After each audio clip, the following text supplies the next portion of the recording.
This is Hong Kong, where East meets West, as people say.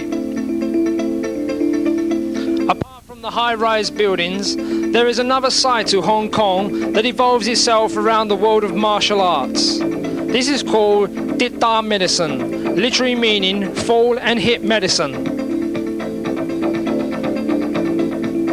In the crowded streets of Hong Kong, this type of treatment is quite common, although little is known of it in the West.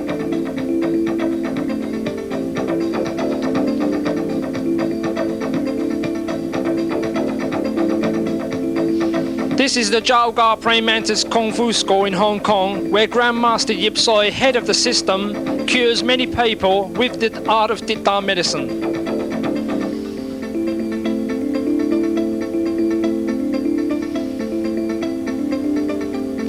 This unique video will teach you about Dit Da medicine, including how to make Dit Da Jiao, as well as herbal poultices. And this video, this 2.5-hour video, will include the art of Dim Mak, the most confidential knowledge of the Chinese martial art.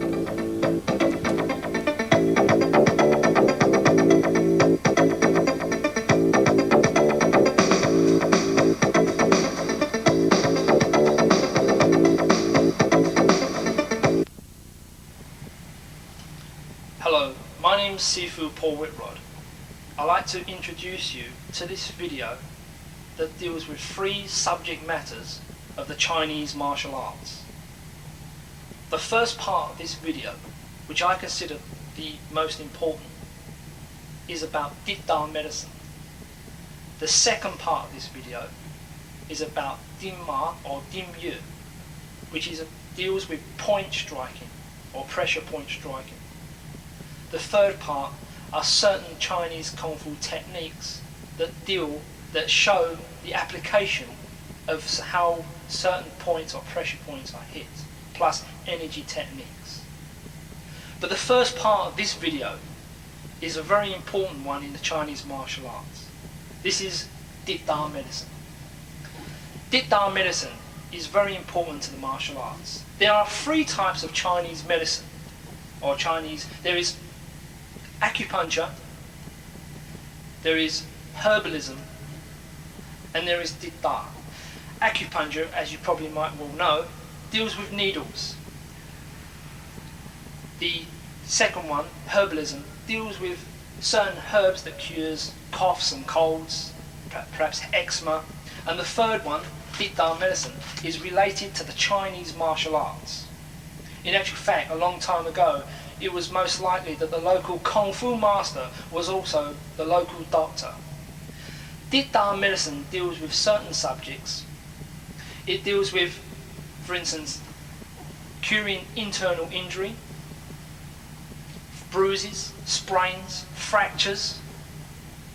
All these are probably the result of practicing Kung Fu as well. If you get hit, then you may suffer from an internal injury. So you must know how to fix the internal injury. But I like to start off with one most important Dit Da remedy. It's called Dit Da Jiao. Dit Da Jiao, it means fall and hit wine. This type of medicine has been translated in many different ways, such as iron palm wine, etc. And people practicing for Kung Fu for many years will use this on their hands to develop their hands to make them more stronger and firmer, etc. But in this case, we're going to work on a Dit Da medicine, and these medicines,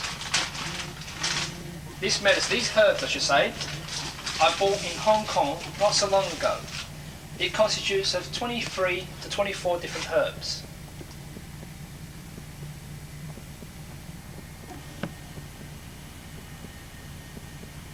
These are the herbs that I bought in Hong Kong. Probably you know some of them, such as Dongguai, here, Chun Gong, Tin Cha, Bak Ji. So here are all the herbs that we're going to use for the Dit Da Jiao. You will also need brandy. 8 bottles is recommended for this amount of medicine.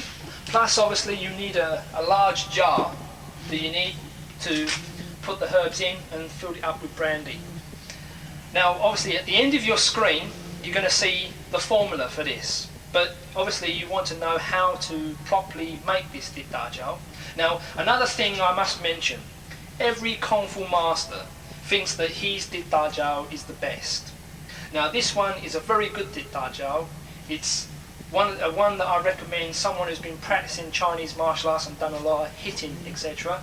And it's good for bruises, clears up bruises very quickly. So I managed, as I say, I managed to buy these herbs in Hong Kong, and you see a film of me in Hong Kong buying these herbs.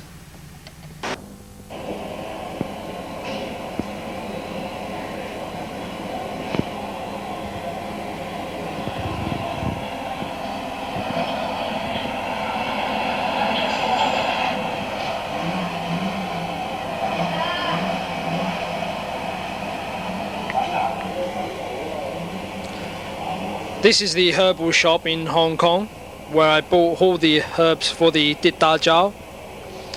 I get all my herbs from Hong Kong, either when I go there myself to buy the herbs, or I get them through my grandmaster or my sifu.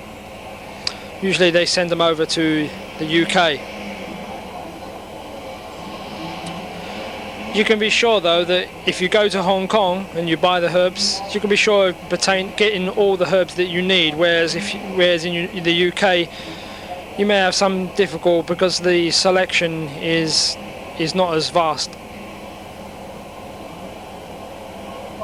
On that day I had 3 people serving me, which was very nice. The weighing procedures in Chinese medicine is obviously, as you know, is totally different from the weighing procedures in the Western weighing procedures, I should say.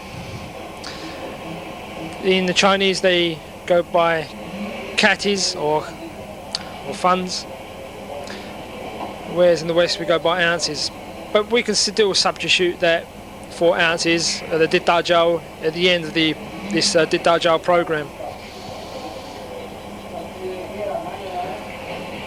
All of the herbs in Chinese medicine pertain to the particular part of the body. For instance, Chun Gong, it pertains itself to the liver, the gallbladder and the Cardian meridian, and all the other herbs have the same principle.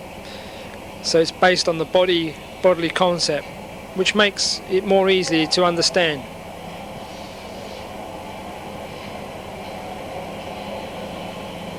The dit da jiao formula consists of 24 different herbs, and there you can see all the herbs being laid out on the table.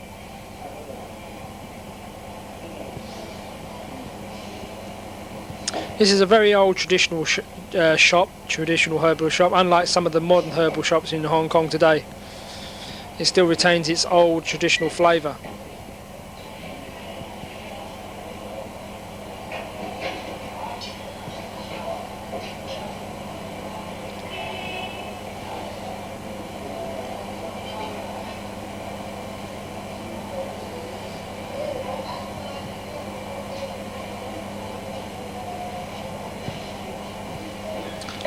And there you can see all the herbs that are stocked in the shop.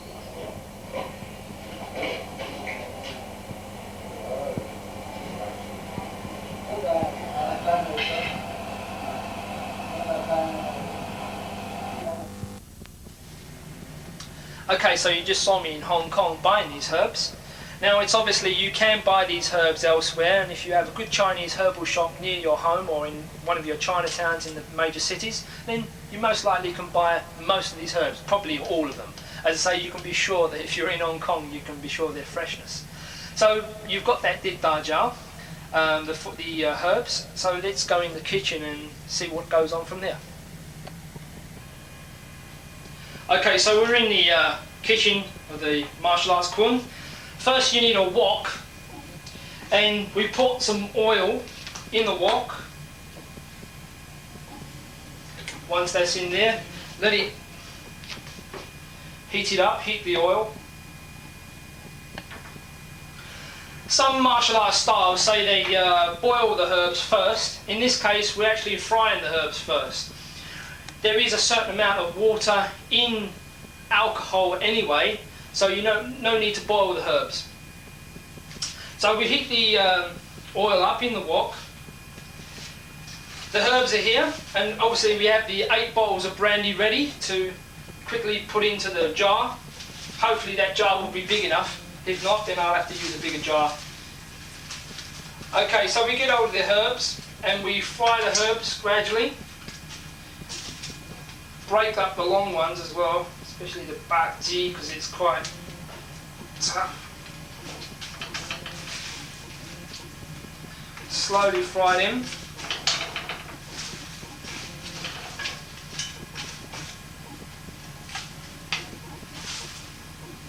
Frying will also help break the herb down a little bit without losing too much of the contents in the herb. Whereas if you just boil them, you will lose a lot of contents, and so your dit da jiao won't be very strong. So frying will break it down slightly, and that keeps the contents in the herb itself.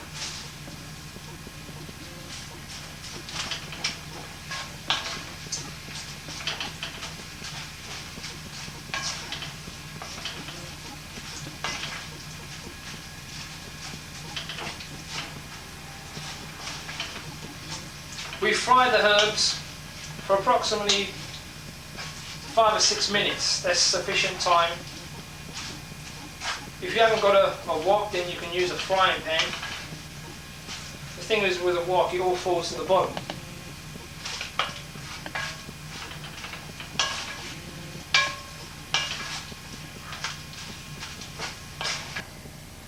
Okay, so here's the herbs being fried.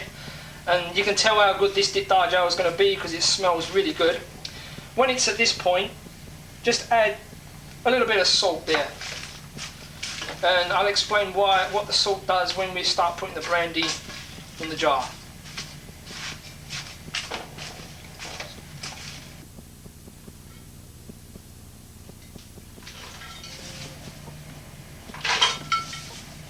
Okay, so when the dit da jiao is cooled down, just put it in the jar.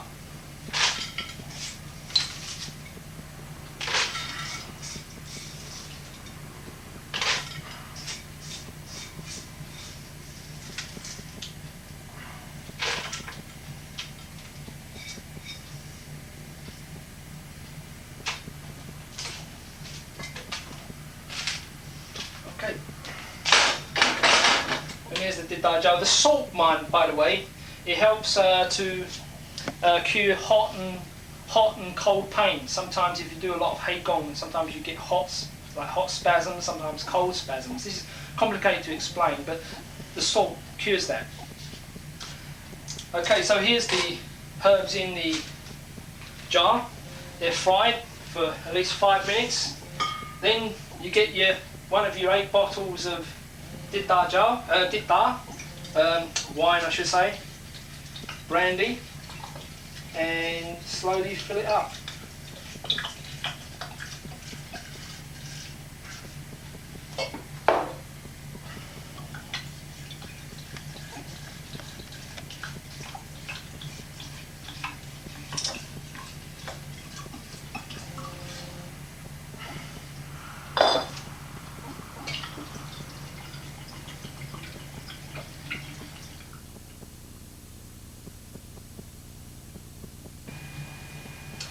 Okay, here's the finished product of the dit da jiao that we made. You can see already it's a very nice dark colour.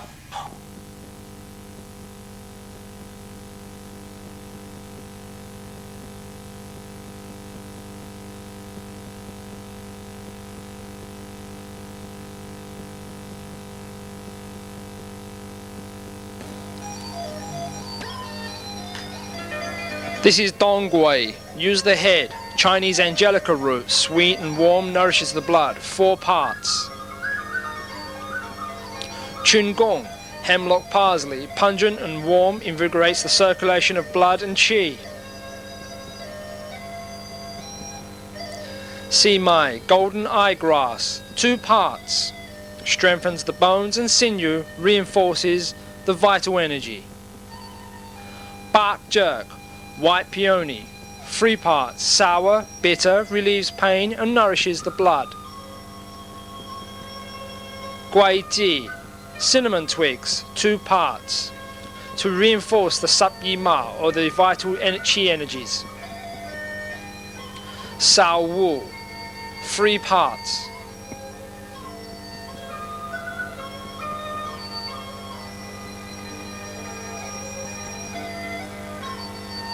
Bark Sud, angelica root, 2 parts. Pungent and warm, reduces the swelling, relieves pain. Tao Yun, 2 parts. Peach seed, invigorates the blood, removes blood stasis. Mok Hern, Cultus root, 2 parts. Promotes the vital energy, relieves pain and dispels dampness. All of these herbs are pertain to a certain part of the body's meridian, such as the sub yi ma 12 meridians. Hong Fa, safflower, 2 parts, invigorates the blood and removes bruises. Dao Zhong, Euchemonia bark, 3 parts, sweet and warm, strengthens the bones and sinews. San Dei, tuberous root, has a cooling effect, 3 parts. Gui Ji, 2 parts.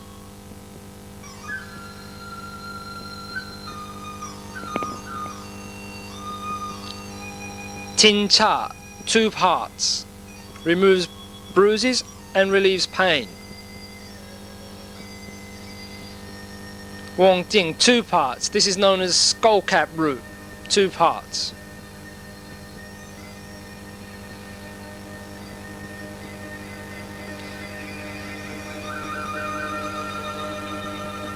Yin Tong, 2 parts. This Dit Da Jiao is a warm Dit Da Jiao.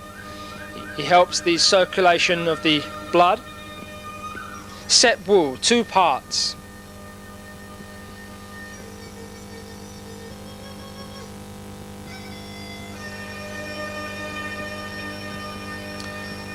Chungapa, 3 parts.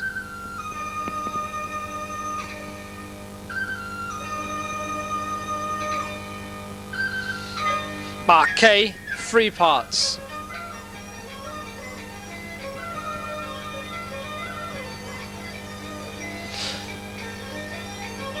Yong Pei, 2 parts.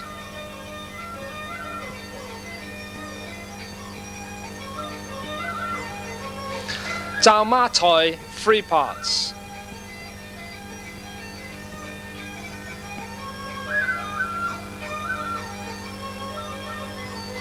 Soi Bo, 2 parts. 3 parts.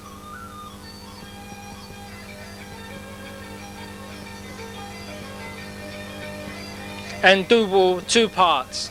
Pumpkin angelica root. Pungent, slightly bitter, relieves pain, anti-rheumatic.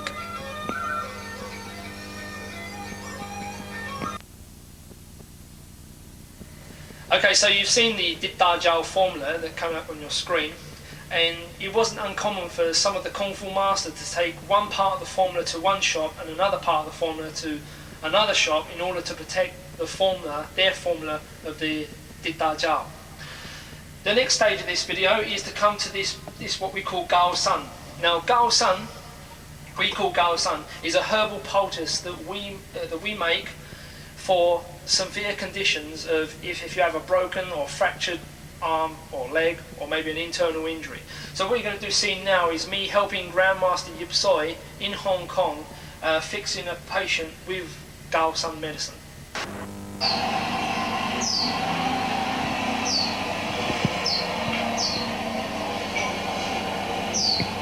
This is Grandmaster Yip Shui preparing the herbal poultice called Gao Sun. Gao Sun consists of many different herbs. It's mixed with flour and either mixed with also egg white or alcohol or rice oil. A long time ago they used to place this on a sheet of oiled paper, but even though plastic is just as good. The gao sun has to be spread over the piece of plastic into form a square.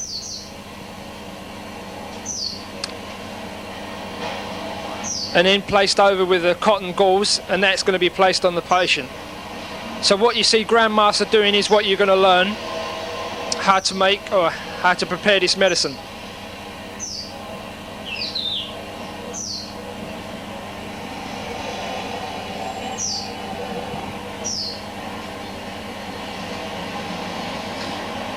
You use the spoon to push over the gao sun to make a complete square.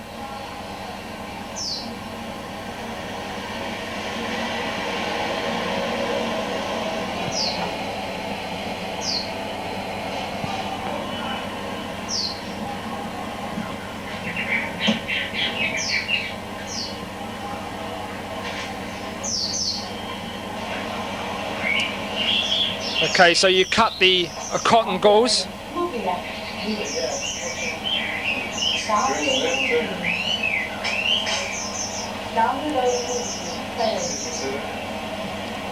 He's laying it down on a bench, what we call the Shaolin bed. When I was in Hong Kong, I had to sleep on that. It's very good for the back.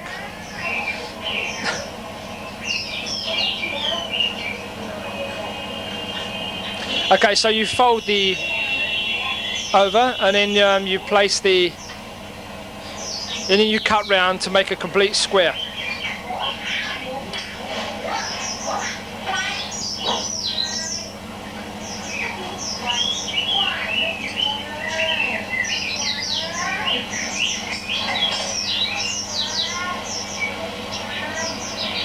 So that was the gao sun being prepared.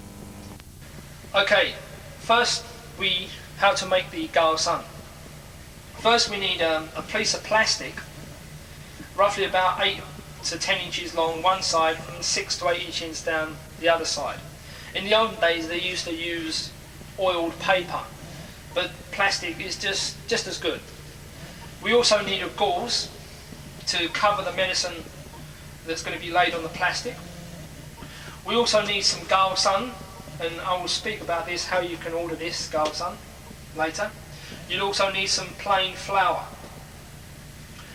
You'll also need some rice oil, or you can use egg white or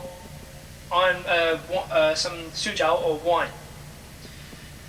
So first we get the plastic and we perforate the plastic completely all over, making minute holes until the plastic is completely perforated. Place that over there. We get the gao sun. Now again, according to the injury and how big the injury is, then obviously we make the poultice more bigger. The smaller the injury, then the poultice becomes smaller. That's obvious. First we get a bowl, and we usually put 1, 2, 3 spoonfuls of gao sun.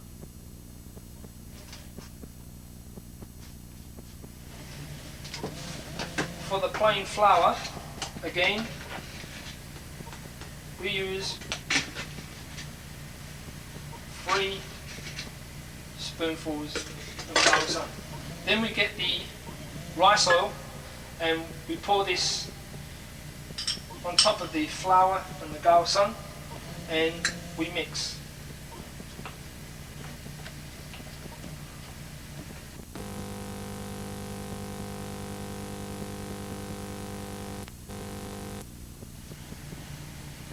Okay, so when you mix the gao sun up, it should become like a ball and it shouldn't stick to the sides.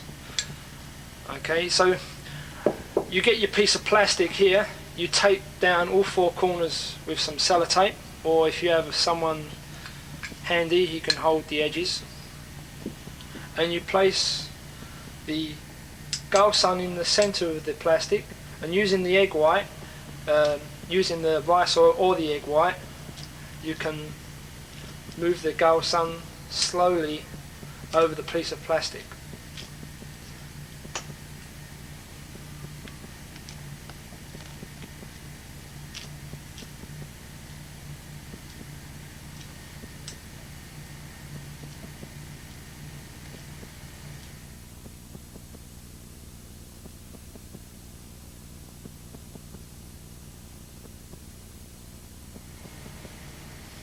Okay, so here's the gaosan placed in the center of the plastic. We then get the gauze, place it over the gaosan poultice, and then we take it up from the table. Okay, well, so once you picked up the gaosan, you cut the excess edges off that you won't need.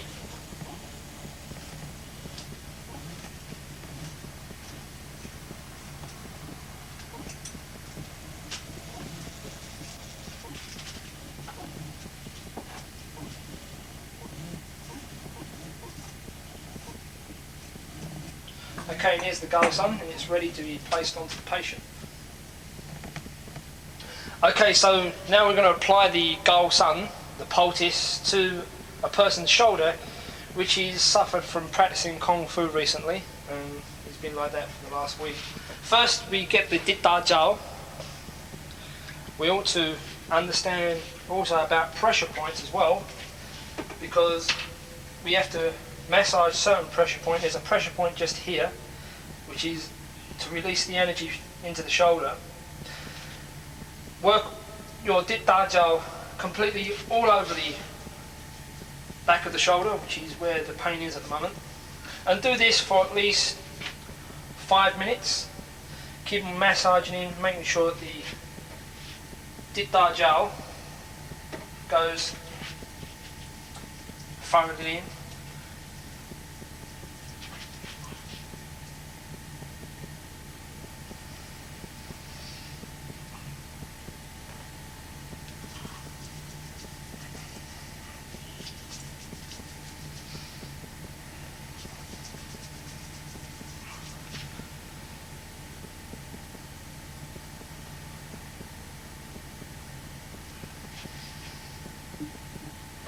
Okay. Right, the next part of the program is to get the gaosan medicine. We open the medicine out. Another rule about this is that when you open the medicine out, it shouldn't be too sticky, so you should be able to open it out quite cleanly. Place the medicine on the area that's giving the problem. Okay, and fold each of the 4 sides over like this.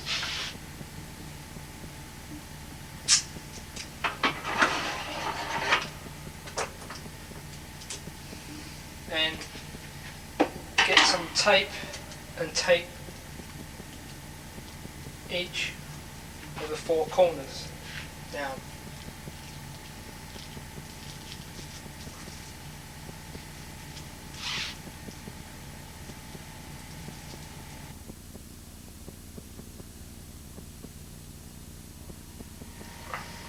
Okay, so here's the gaosan placed evenly on his shoulder. From his martial arts practice, he suffered from a painful shoulder from doing wrongful practice at one time.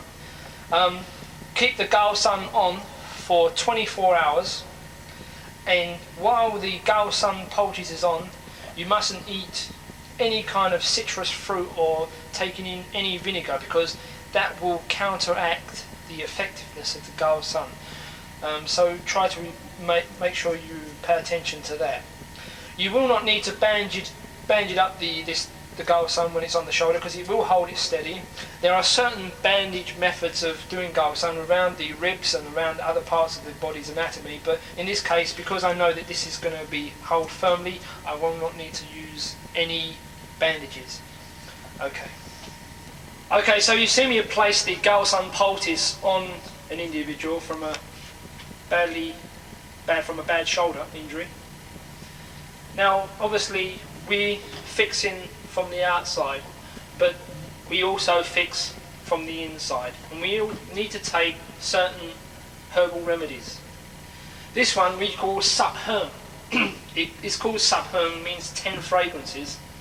It is a kind of pill that we use in the Chou Gar Premier system and this pill helps to cure the injury from the inside. Now this is a mediocre kind of pill. In other words, what I mean to say by that is that it's for injuries that are serious but not that serious. Whereas if we come to another pill that we use called Cha, this is for more highly seriously injured, such as internal injury, and I will speak about this one later on when I'm doing the actual point striking or the dimyut techniques.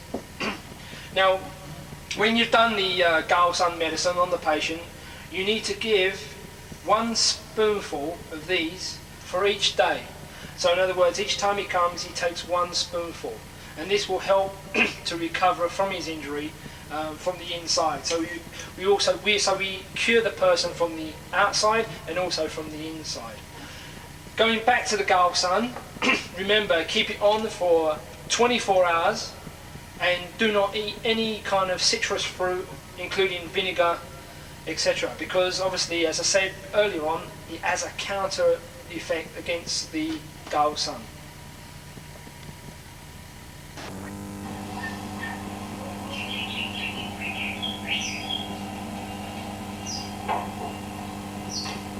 Okay, so you've seen the medicine being made earlier on. Okay, but we are applying the medicine now to a different part of the body, which is the ankle. This person had a fractured ankle not so long ago. In this case, because the medicine's been already put on the ankle the day before, when he came in again, so you need to clean off the old Gaosan, and to clean that off you need suzhou, which is a clear alcohol. It's a Chinese alcohol. And there you are, clean off the hard bits that on the foot.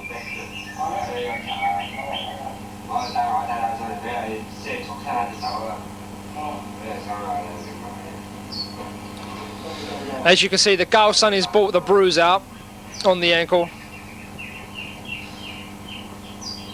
Wipe away any of the hard bits.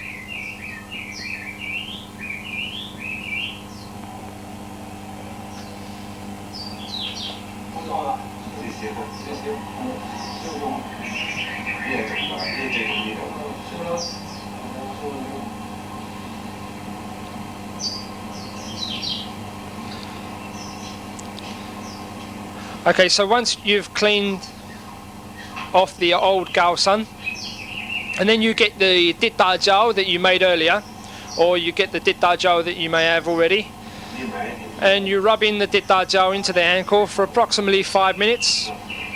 As you see, the Grand Master Ip Shui is rubbing the dit da jiao into the person's ankle.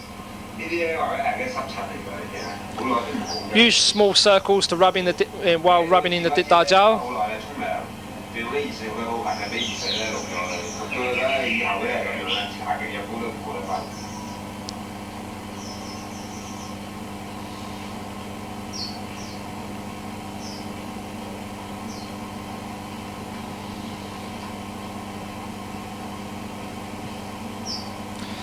Gaosan can be placed on any part of the body where there's a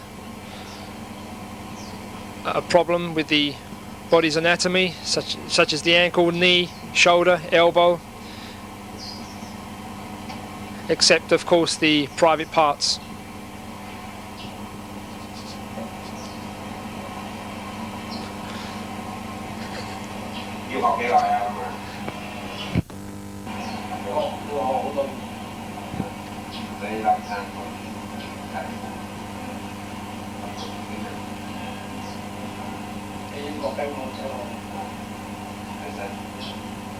So rub in the dit da jiao thoroughly, and then you place the Gaosan on, and what you do, you tape the 4 edges down of the Gaosan onto the person's ankle, or wherever there's a fracture or broken bone. Use tape to tape the Gaosan down.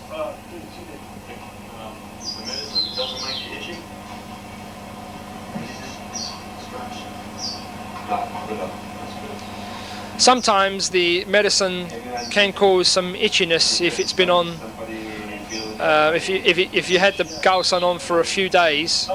But the way to cure this is to place honey on top of the gaosan medicine when you've placed it onto the plastic. Only one day, no problem.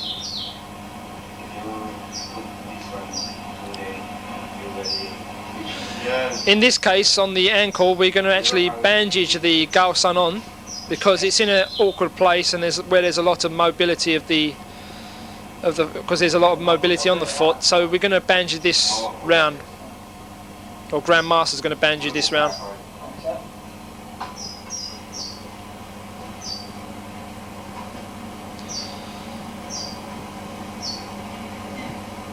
Make sure when you bandage the ankle, you do it not too tight, but not too loose.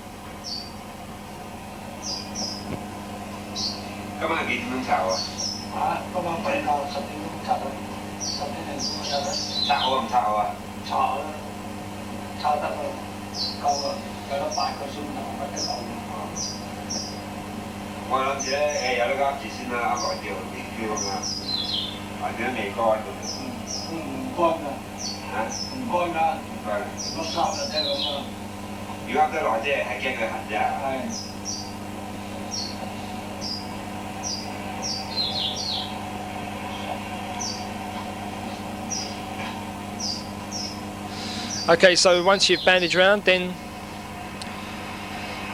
tie the last edge with a piece of tape.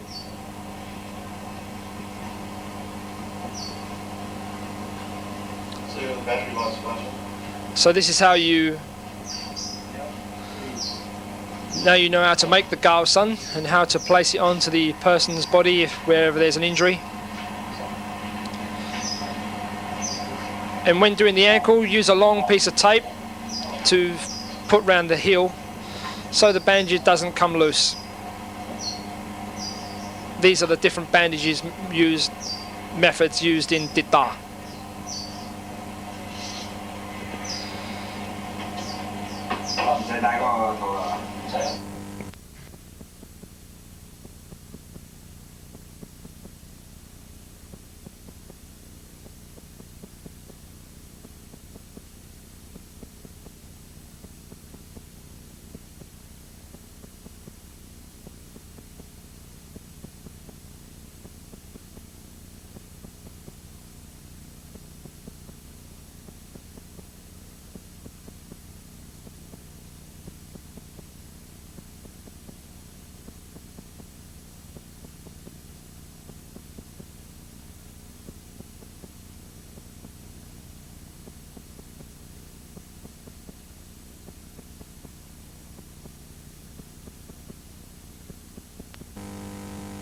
Okay, now you've made your Dita Jiao. Dita Jiao has many purposes, and one of the other purposes is for the Ditsa Zheng, or iron palm. Make sure that you rub in the Dita Jiao into the tiger's mouth point, as well as the small intestine point number 8 on the palms, and also the Pokadin point on the inside, the palm, in the center of the palm. Rub it thoroughly in. When training in iron palm, make sure you stand with your legs wide open in order to let the free flow of vital energy go through the whole body. Calm your mind. Stand in a wide stance and practice the iron palm. Breathe evenly when doing the Ditsa Zheng. In the Chou Gar praying mantis, we have many different methods. One of these methods is with the bag, and the other methods consist of practicing with a partner.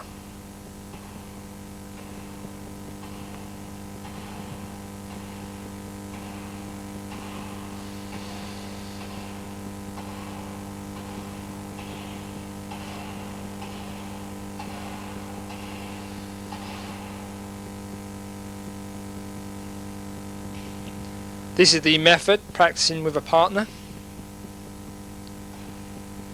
Turning over your hand and striking. This is striking the backhand.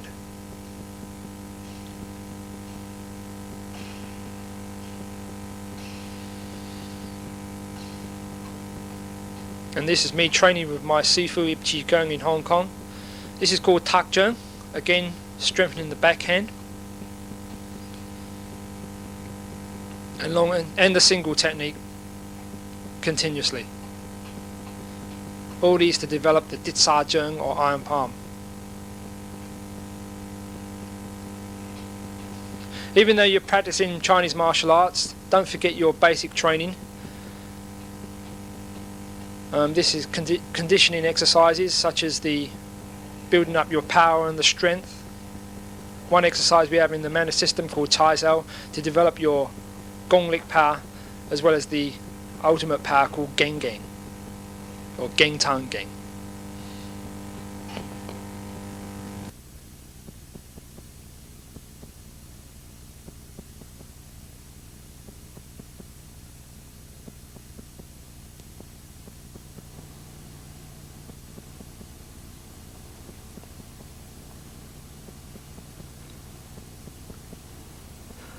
Welcome to the second chapter of this video, the Dit Da in Dim Yip video.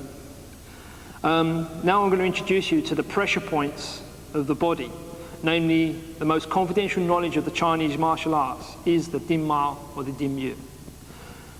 Now please, under no circumstances, do not try these pressure points on anybody. We accept no responsibility for use or misuse of this knowledge. But what does Dim Ma or Dim Yip mean? Firstly, dim means to do this. This is what dim means.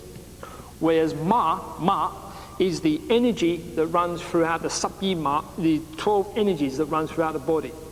To strike those, or dim yu means to strike the point. Yu can mean point or cavity. Now this is the reason why it was called the most confidential knowledge of the Chinese martial arts, because it was the most highest potential of learning in the Chinese martial arts, and most masters would not even attempt to pass this knowledge on to any of their students unless they've been with them for so many years. I've been very lucky to have this knowledge passed on to me by my master, Ip Chi Kюн, and my grandmaster, Yip Shui, who reside in Hong Kong. What I'm actually going to do is actually going to show you these pressure points. Now there are basic pressure points, and these basic pressure points you may have seen in the martial arts such as Aikido and Karate, where they deal with joint pressure points, tendon pressure points or ligament pressure points, bone pressure points or muscle pressure points. And I'm going to actually show you these, how you can find these on your own body, or because these are simple pressure points. Now in the art of Dim Ma or Dim Yip, a whole different structure is needed.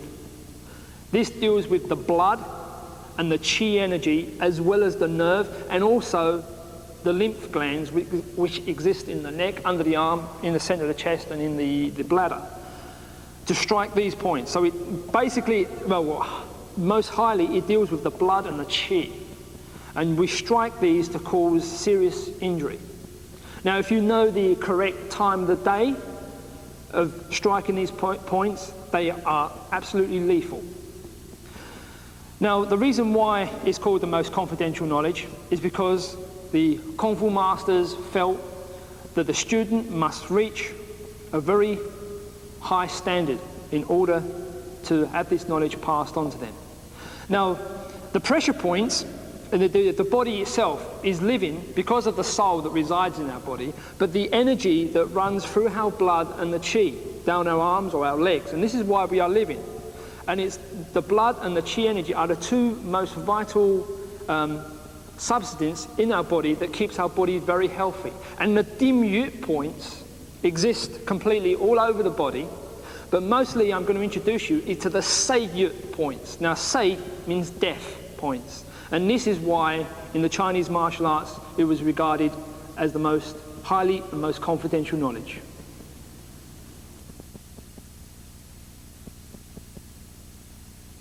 Out of Dim Ma, what we need to know is where the most important points are in which to strike. Now, when we talk, say, the most important points, we mean points that have where the chi has a beginning or an end. So when we hit a Dim Ma or Dim Yip point, it causes an obstruction in the chi energy or the blood. And this is very important for striking in the art of Dim Ma or Dim Yip. Now, there are several things that can happen when you strike points, dim ma points. One of them, you can obviously, basic, feel dizzy. One of them, your mouth opens and cannot talk, almost like a lockjaw. Your eyes stare upwards is another symptom. Comatose, put yourself in a coma, or stopping a major organ. These are the effects of dim ma, why it's very dangerous.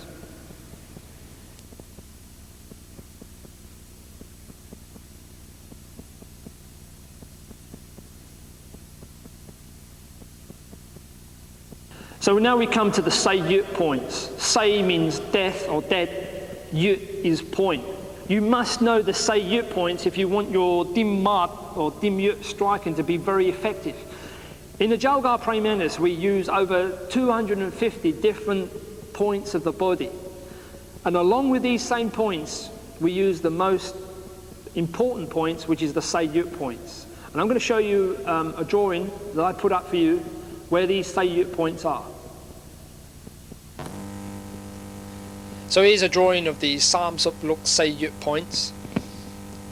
The Samsuk say yut points, most of them exist on the Sapyi Mat, which is known as the 12 energy channels, and each of them has a different particular time of the day, such as the gallbladder between 11 and 1, liver 1 till 3, and lung 3 till 5. Here is the back of the drawing, and the say yut points exist on the back as well.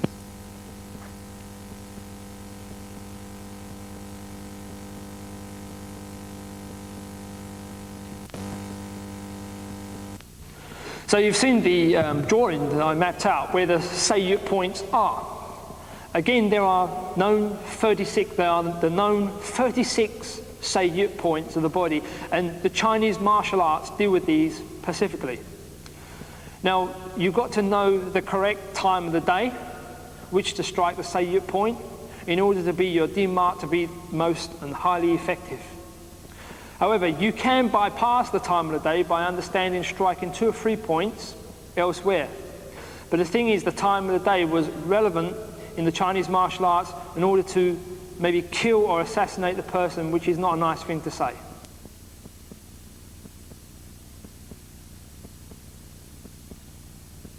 Seen the say yut points on the drawings. Now say obviously means death points, and they are the most important points to strike with your dim yut striking.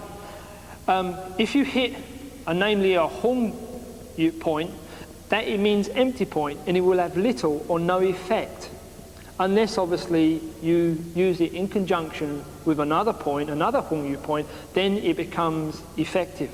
So that's crucial to understand, but solitary, it's no use whatsoever, a hong yut point. You must hit the say yut points. I'm also going to show you later of why some of the dim yut or dim ma points on the body, why are they related to the body, and where are they, and why that particular point is a dim yut point and why something else is not a dim yut point.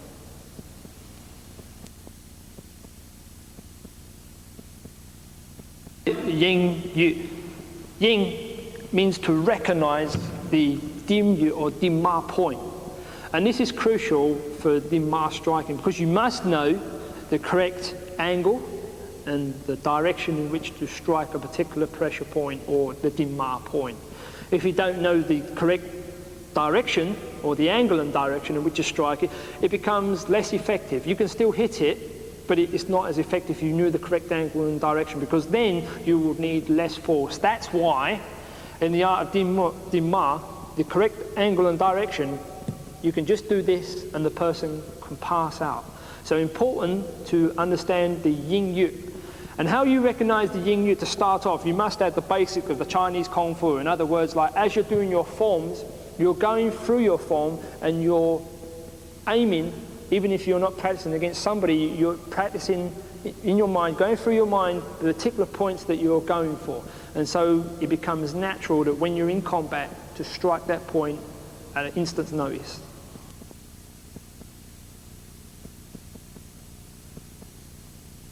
We now come to the ways of developing your fingers for dim ma striking. There are many different methods, and possibly there could be many different methods from each Kung Fu master from the next.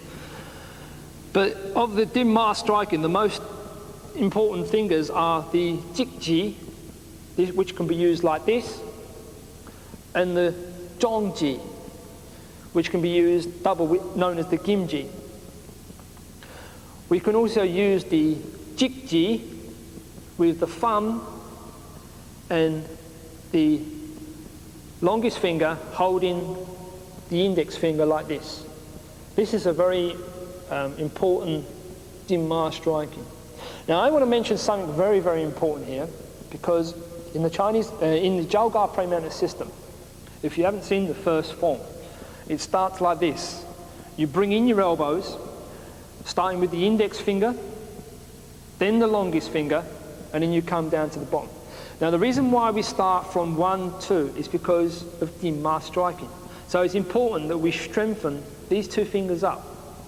I'm going to show you different training methods, but it's most important that you develop the genji gen, these two fingers.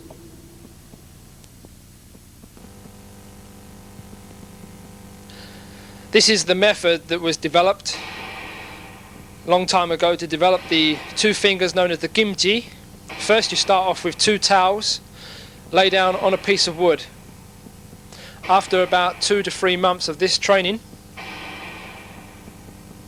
and then you take one of the towels off to leave 1 towel on a piece of wood.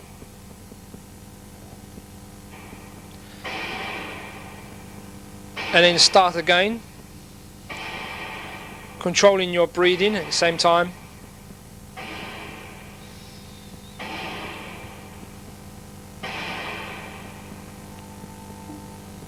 Next, then just use the piece of wood. Start off with a soft piece of wood.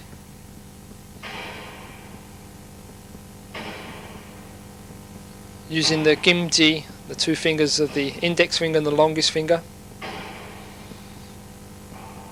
And then go on to a harder piece of wood.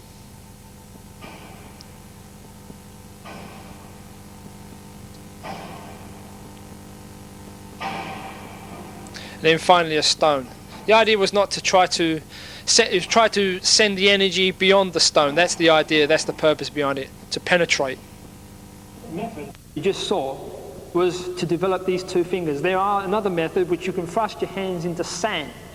Now this is a very crude method because you can develop calluses, broken skin, and can lead to sort of like paralysis in the hand, and your nerves will be dead. But this is another method. The next part is called Wa Geng. Now Wa Geng is to develop the fingers totally, the thumb, especially these as known as the Yin Zhao, which is eagle claw. But all the fingers have got to be strengthened. Now the reason why all the fingers have got to be strengthened is because when you grab, say, the pressure points, say on the bicep, say the heart pressure point at the back and these pressure points, I may miss, for instance, the pressure points here with these 2 fingers, which was my initial hope to hit. So these other 2 fingers will make the contact instead. So even if you're out by about an inch or 2, the other 2 fingers will seize that pressure point. So it's important that you develop the Wa Geng, and I'm going to show you exercises to develop the Wa Geng. This is the Wa Geng training to develop the Na Long Jiao, or hard dragon claws. You can use logs on this to train your finger power. Make sure the fingers curl round the log, don't just grip them with the, make sure the joints are curled so all the pressure is on the joints of the fingers.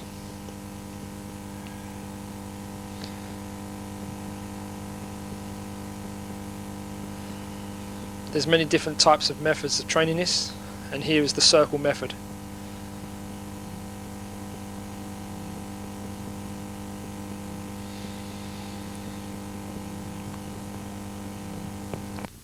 Okay, those 2 methods to develop your fingers and the jikji and zhongji is to help you when you're striking your dim ma, when you're striking the dim ma or dim yut points. Now, we have a saying in Chou Gar praying mantis. It goes, Na Long Jiao, Bat San Gong, Qi San Gap, Qi Qi Gong.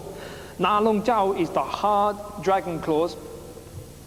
Na Long Jiao, Bat San Gong means able to pick up a mountain. Na Long Jiao, Bat San Gong, Qi San Gap is the special mantis press-ups that we do, and Qi Qi Gong is to develop the power of the fingers, which is important for dim striking. It is also important that you have a frame, or maybe not a dummy to practice your techniques on, but a dummy mapped out with the Yip points, so you will develop your finger power together along with the Yin Yip, recognizing the points and the angle and direction. So that's the purpose of having a wooden dummy. The next we come to a different to develop your Nan Lik.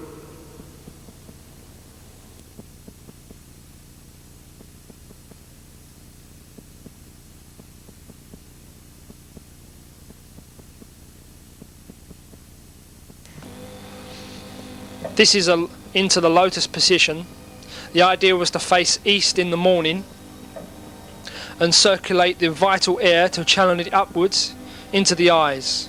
When doing this exercise, you will feel hot hair rising into the head. At this point, you circle the eyes 36 times.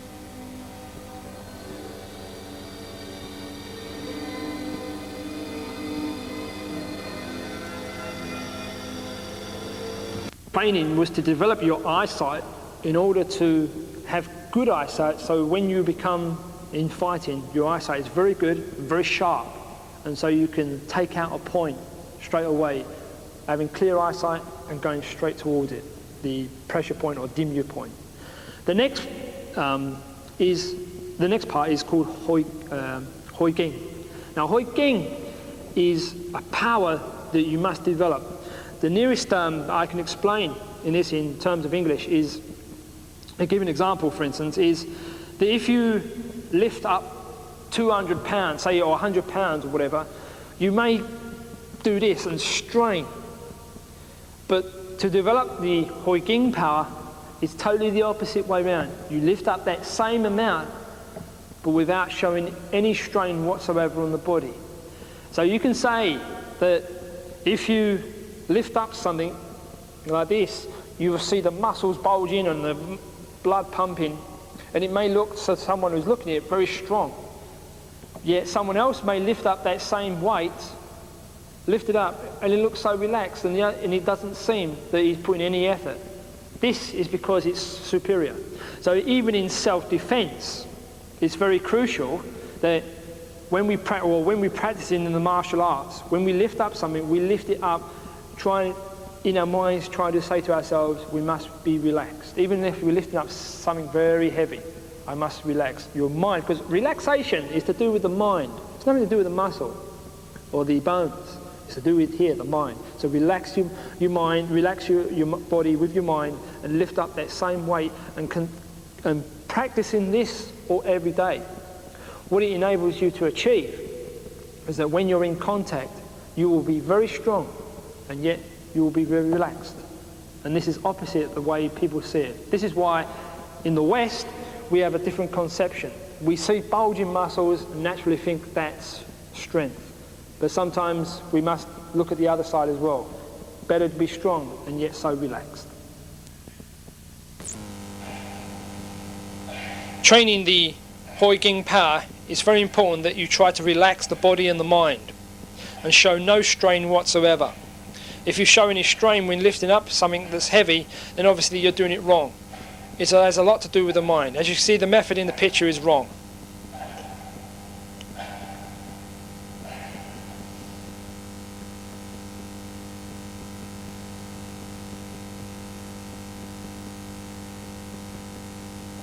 The correct method of practicing the Hoi Ging is when you lift up something heavy, try to constantly say to yourself that you must relax, even though you're lifting up something very heavy.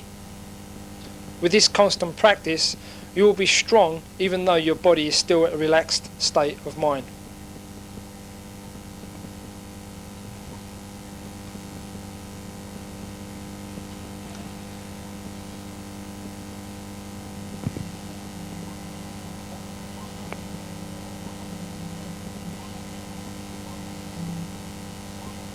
I'm going to Now to the pressure points of those dim ma or dim yut points of the body. I'm going to show them on an individual and where they are. And I'm going to show you the herbal remedies if you actually get hit there. You need to know about the chap hung, which I mentioned earlier in the Dit Da Jiao video, in the Gao Sun Poultice. And secondly, about the times of the day. Firstly, I'd like to mention that when we say times of the day, if, say, for instance, I hit a pressure point here, and say you might die, say, in 3 days, or you might die in 154 days. What it means to say is that you could die in between that length of time. It doesn't mean to say that on the 154th day you're going to die. It means to say between those days you can die. You could die straight on the spot, or you can die a month or two later. It doesn't mean to say you're going to die on the 154th day. That is ludicrous. You've got to understand that you could die within that amount of time given. Once it's passed, then you're okay, you're safe. So please take note of that, otherwise it just seems ridiculous.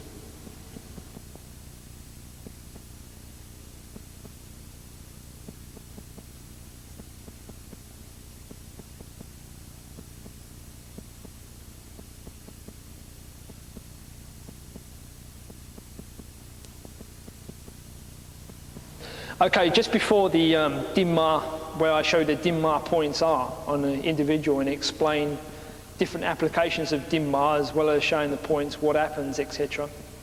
Generally speaking, in the art of dim ma, we represent that the right side is represented by the chi and the left side is represented by the blood. And I will explain that the reason behind that as well is to do with the yin-yang theory. And I will explain that, as I said, on an individual while explaining the points. But give an example of why dim ma points or say yut points are very important and why on the body. Now, if you look at the forearm, this point here is known as the gukji pressure point. Now, the gukji pressure point is found on in the martial artists manual. The gukji pressure point is here. In an acupuncture manual, it's found on the opposite side of the forearm on the large intestine meridian, large intestine number 11. Now, with the gukji pressure point in the martial arts, is on the inside of the forearm, which is here, and there's a blood energy here. Remember, the chi and the blood are together. The chi, or the hei, or the inner energy, is the commander of the blood. And here is a blood vessel, and that's where the gukji pressure point is. That's why that is a dim yut point. Again, this same vein is found on the wrist, which is here, which is a very important pressure point. On the here, that blood vessel is found here. That's why that is another important dim yut point. Above, inside the arm here, where there's a pulse, again, that blood vessel is here. Now we come up to the top here, we find this same vessel here, which is inside the collarbone, known as the gengjang, or the shoulder well, and that pressure point is just there. The stomach 9 point in the acupuncture, this is where the carotid artery is. And again, you can see that, and it comes from the heart. Also, here down where the hip bone, this is a very important dim yut striking point. Now, obviously, we can't see, but this main blood vessel goes and it comes behind the knee. So behind the knee is a very important dim yut point. We come down to the feet here. This is a very important dim yut point, belongs to the liver meridian, and that's this energy, as you can see, comes down. And this is one example of why these are dim yut points. They're not the only example. I can go into much greater detail here, but this is just an example, a small example that I'm giving of why these are dim yut points, because of the influence it has over the blood as well as the chi energy. Obviously, I will explain later on in much greater detail the yin-yang theory and why if you twist this way on certain points, the energy goes up. If you twist this way, and this is to do with the yin-yang, this way for men, this way for women.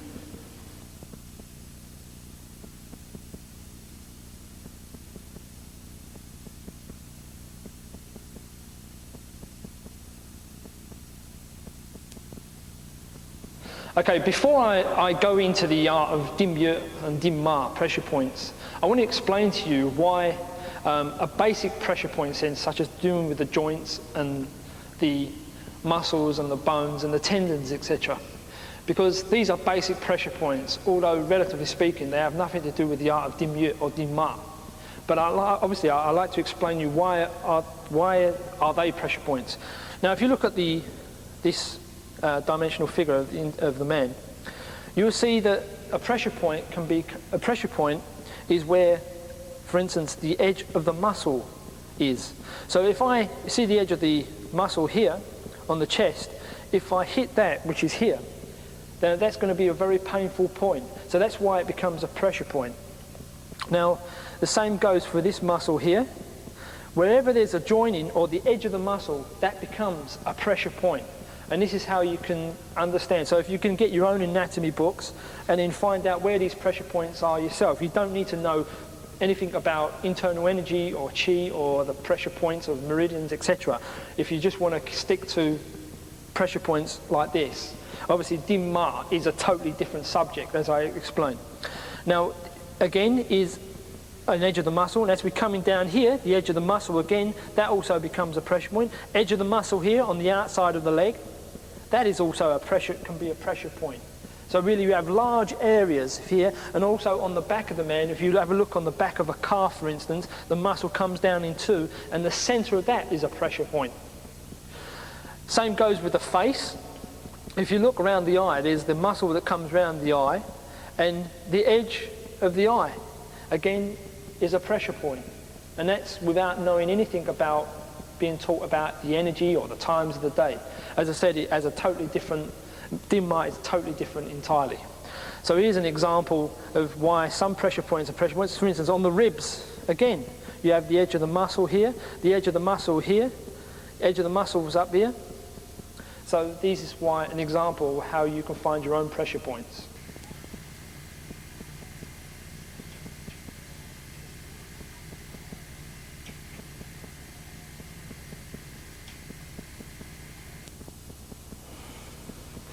Okay, now we come to the samsap dim yue points. Several or many of the points around the body have particular times of the day. And some people say that the central energy source that runs down the body has no particular times of day. But the methods that I've been taught, this central source also has a particular time, has certain times which to hit, so those dim yue points become more potent at a particular time of the day. What I'm going to do is show on an individual the points of the body and the relative medicine. You will also need to know about the small pills that I'm going to show, which is called cha heng. These go with the medicine and is a part of the for striking these particular points. Okay, this is Erten Dervish. Right, on the point here, the top point is called the Bak Woi point. Now, Bak Woi means 100 meetings. And everything in the body meets to this point. Now, when you hit this particular point, you can die within 2 days. And if you hit it very lightly, the person can die in 64 days. Now, what I mean by that is that, relatively speaking, in 2 days kill means that the person can die straight away or within 2 days. Likewise, if I hit it lightly, the person can die with any length of time up to 64 days. If the 64-day period passes, then he's okay. Now, this point here, what actually happens is it takes the energy away from the body and everything comes up. The energy disappears. The ears, for instance, what happens to the ears, the person cannot hear when he's been struck on this particular point. Now, if the person does go into knockout from this point, which is relatively easy, a classic revival point would be to press this. Also on the back here. Now, seeing that you need energy, you go downwards with this point, because obviously it's taken a certain amount of energy from the body, so you need to massage down. Also for hearing, stay where you are. For hearing, you need to massage here, the point here and here. So those 2 points here to help your hearing if you have become ringing in the ears, etc. from this point. This is a highly dangerous point and is one of the Sam Sap Lok Dim Yut points of the body. Most martial artists know about this particular point and it's highly dangerous.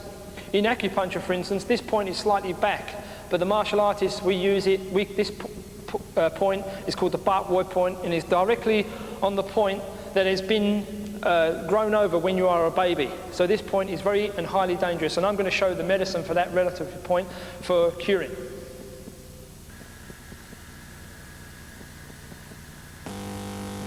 Chung Gong, 1 part. Gong Wu, 1 part. Chong Yi Ji, 1 part. The next point in the Sam Sap Lok Dim Yut points is this point here. 2 points either side. It's called the Tai Yung point. It's a very, very dangerous point. Obviously can send you into a coma. Now, and the person can die within 7 days. Within 7 days, that means he can die straight away on the 4th, 5th or 6th day. Up to 7 days he can die. Now, this point, a classic revival point for this one is the top of the head, pressed down. Now the thing is, with this point, it will cause you not to speak. In other words, your mouth comes open, almost like going into a coma. There's another point just at the side of this, which also links to this point, and it's a gallbladder point. And what happens is it can seep into the blood, can seep into the brain. I think this is knowledgeable amongst most martial artists, and it fills in the brain and causing the brain to stop functioning. But this is a highly dangerous point, and it will stop the person from speaking. On the point of contact, you cannot speak if hit properly. Gun Wu, 1 part. Chai Wu, 1 part.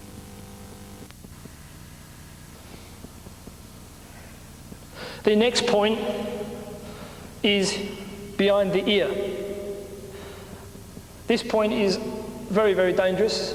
Again, as with all the Sam Sap Lok Dim Yut points, the name of this is called Hoi Ging Yut. Now, it's called Hoi Ging Yut. Obviously, if you look in an acupuncture book, you won't find that name, because a lot of the names that I'm giving are given by martial artists, as in the Chou Gar Prey Mantis system.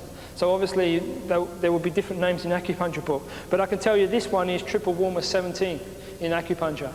And then the thing is at this point, if you hit this straight in, it causes coma, and the person cannot wake up. This is the very and highly most dangerous point. The direction and angle of hitting this point is slightly straight in with a sort of upward strike at a 45-degree angle.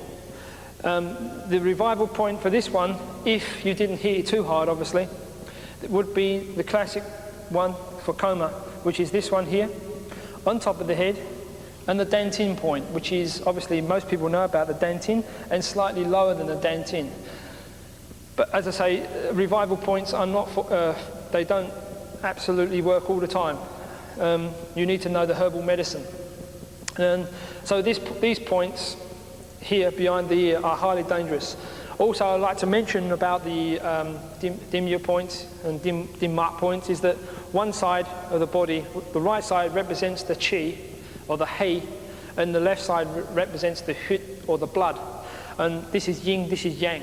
Now what this means is that, and I will explain this later on in the video, that if you strike certain ways or certain direction, whether left, right, twist the opposite way, anti-clockwise twist, down and up, you get different effects, whether the chi energy comes up or the blood goes low, etc. But going back to this point, Hoi Ging Yut or Yi Hao Yut is also known. Jin Gai 1 part, Chun Gong 1 part.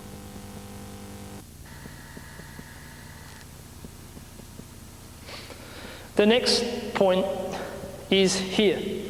It's known as the throat well, called Yin Hao Yut. Yut is point. And if this point is hit, okay, the person cannot eat or drink at all and can die in 6 days. Now, this point is very dangerous because there's an energy source that runs in the middle of this body, and this takes out one of the vital airs of the body. Another thing we always talk about in the art of dim mat, about the energy that runs around the body, but very few talk about the vital airs. You have 7 different vital airs in the body. One of them resides on the top. And the idea of Dumye is also to destroy or destruct those vital airs. This point here is a classic case of this, and a phoenix eye fist fits perfectly inside there. If you haven't hit him too hard, then obviously the revival point is the Dantin point, as well as the just above the solar plexus here, and massage this in a clockwise position. Again, I'll show you a classic thing about this. The essential source, how we can strike across and the energy goes up, and strike to the left, the energy goes down. Hung Fa, 1 part, Gat Gung, 1 part. The next point is on the sternum, is about 3 inches down, which is here. It's known as Wa Go Yut. And when this point has been hit, you can die within 3 days. Also, you can feel very frightened. When you've hit that, you'll be frightened of everything. This is the symptoms that arise from this point here. And as I say, you die in 3 days. You need to know the appropriate medicine, but the classic revival point, again, a revival point, the Dantin point, which is just below the belly button, rub in depending how you struck, which I'll go in at later, you rub this way, or either that way, according to the direction you've hit. An example, obviously, only recently, one of my students was hit there and almost pass out, felt dizzy. Also, you can, turn around, massage these points here on the shoulder. Again, to help, overcome fear. But these points need the medicine more than just a simple revival point. Learn Gern, 1 part. Jack Hoxie Sa, 1 part.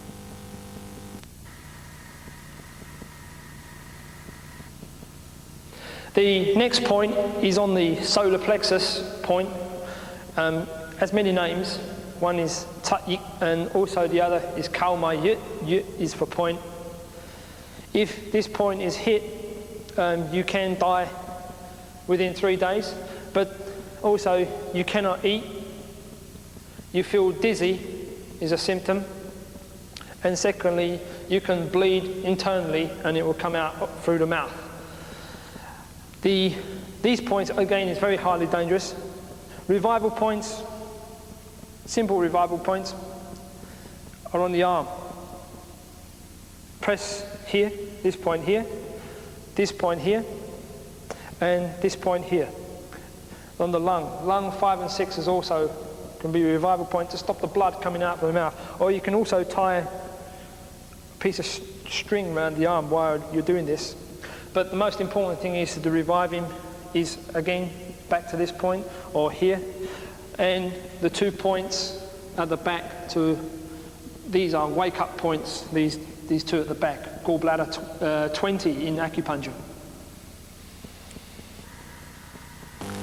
Now Ji, 3 parts, Pol Wong, 1 part. The next point of the Samsok view is on the back. There are many points that we use on the back, but this one sits in the center of the back. You can hit either side of it as well, but it sits in the middle of the back. Fei Da Yue is called. It connects to the lungs. If hit in a certain way, it can cause internal injury as well as cause bleeding from the nose. And it's said that within 9 days you can die.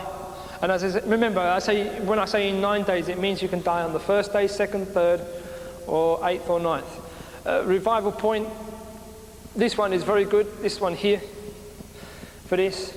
Again, massage the 2 points if he has passed out the back. Okay, and press here slightly. Only slightly though, not too hard.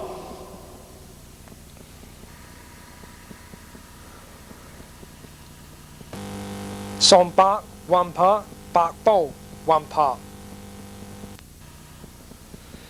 So you've seen some of the Dimyu points that I've shown, including the medicines. I can go on for a long time showing you the medicines for each point, and they exist all over the body, just like a heap of stars. Obviously, we're dealing with the Yip points, which means the death points. And there's another point, which is here. We have a name for this, which is called Hak Fu Tao Sum. Hak Fu Tao Sum means black tiger steals the heart. It is a killing point. If you hit that point directly, and at a particular time of day, the person will die straight away. But if you only hit it lightly, what actually happens is that you can feel dizzy, you cannot eat, and cannot breathe. So this is a very, very dangerous point. Classic revival point, so again, take the 2 points on the back, lay him on the floor, cross his legs, blocking the energy out, sit him on the floor as well, which is another important to get the energy flowing upwards. Cross his legs, stops the energy going down his legs. But classic revival points would be on the back of the neck, on the top here, and the dantin point here. So we have another point here, which comes under key men, which is the liver 14 point just here. Another dangerous point in the art of dim yurt striking. And what actually happens is that causes you go into a coma, as the eyes will stare upwards and you will pass out simply from hitting that point. So what I'm going to actually do now is I'm going to go through various different procedures with these dim yurt points. And also, most of all, I like to mention that with all these dim yurt points and pressure points is that dim mark points is that we have a medicine, and it's called Cha Hung. This is the Chou Gар Tong Long formula for internal injury. So if you've been hit from a dim yurt point, from a dim mark strike, then obviously you need to know this medicine. This medicine is effective on internal injury. It's made in a small light ball, but long time ago, we used to make it in a large ball like this, and I tell you, it tastes, because you have it in a large ball, you have to crush it up and drink it while it's in the water, and it tastes really horrible. But we make them in a small balls now, like this, little tiny one, so it's easy to swallow. But this is called Cha Hung, and it consists of many different herbs that if you suffer from a dim ma strike or dim yurt strike, then you're able to cure that very quickly and efficiently. But as I said, all these points exist all over the body. They are the Yip points, which means death points. So what I'm going to do now is go through some techniques in the Chou Gar Pramana system, and then we're going to show you where to hit, etc. And then at the end of it, I'm going to show you particular strikes in the Chinese martial arts that are actually dim yurt points, which probably you can find in your own system as well. Okay, now I'm going to go through a variety of different point strikes, dim yurt point, dim mark strikes. I'm going to do 2 points here. Now these 2 points here, this side is the yang, this side is the yin, the blood side. And what I want to explain is, I mentioned earlier about the 2 fingers. The 2 fingers are very important, or one finger strikes are very important, this particular point, this one. Now, when we strike here, most people tell you to go straight in. That's going to do damage, obviously. But if you want the energy to go upwards into the head, when you thrust in, you turn on a clockwise, like this. Already, if I do that, you can feel the energy going up into the head. So thrusting in hard and twisting like this, clockwise, can have serious consequences to him.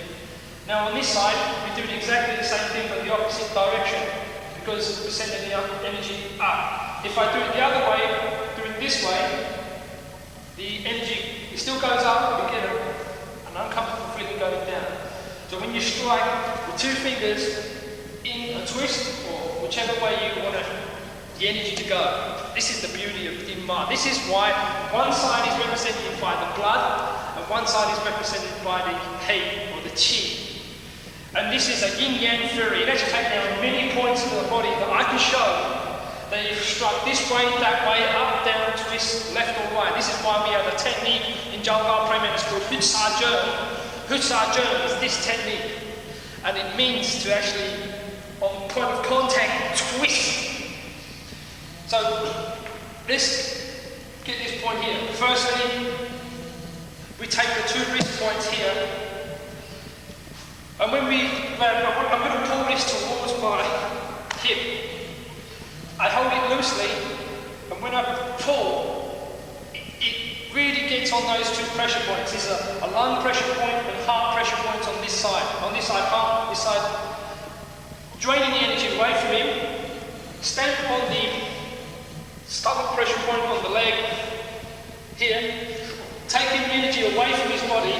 Simultaneously, we come in with the two fingers and then thrust into those pressure points here. But most of all, always try to grab these two pressure points on the wrist. Bring him here. Bang! Here. And that will cause him to pass out.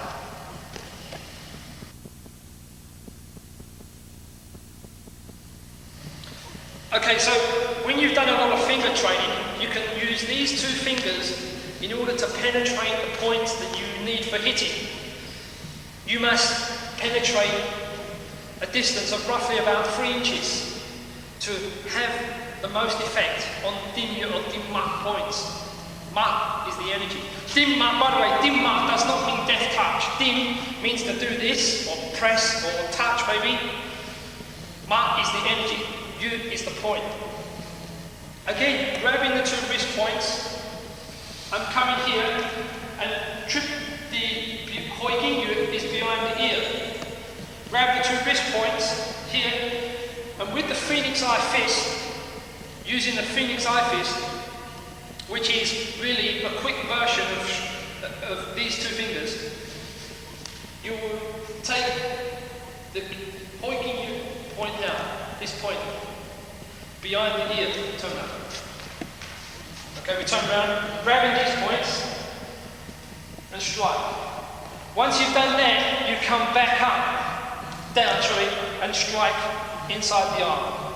So you're going to grab two wrist points, grab these points, strike here, and then come down on these 2 points.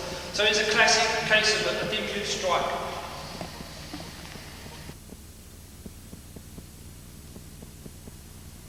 Okay, so the next point I'm going to show is striking for the point here. It is a liver point. And again, the direction, if I was aiming at the nerve, I would go up. But a dim yu strike can be any direction, providing you want the desired effect on the body. In this case, I'm going down with a 2-finger strike here. Again, say for instance, if he punched me, I may hit this point here on top, at the same time strike here into the liver point, and then finally come up to this point here, which is an energy this source coming just off the heart. This point can be known as heart full-toe, a dangerous point. So I'm coming in, I'm going 1 and then 2, move in. 1 and 2. This technique is hitting. Make sure you use it. This backhand is nice to use this backhand because it's very useful in mark striking. So 1, 2. And that's how we strike on those points. Another little symptom of dim yu striking is you can hit somebody, say maybe here or there, and what actually happens is that it doesn't feel anything. But guaranteed that if you suffer from a dim yu strike, some months later, up to maybe 2 months, if he is not seriously hurt, but he actually feels like his bone has been broken, this is a symptom of dim yu. It feels like his ribs are cracked, but even though there's no hard strike, this is because the energy in the body is confused, and so therefore the bone becomes weak and it feels like it's broken. So punch again, pom, pom, again punch, punch. Okay, strike here, press down, here, and then maybe come around. This is obviously we're coming back onto other dim yu points.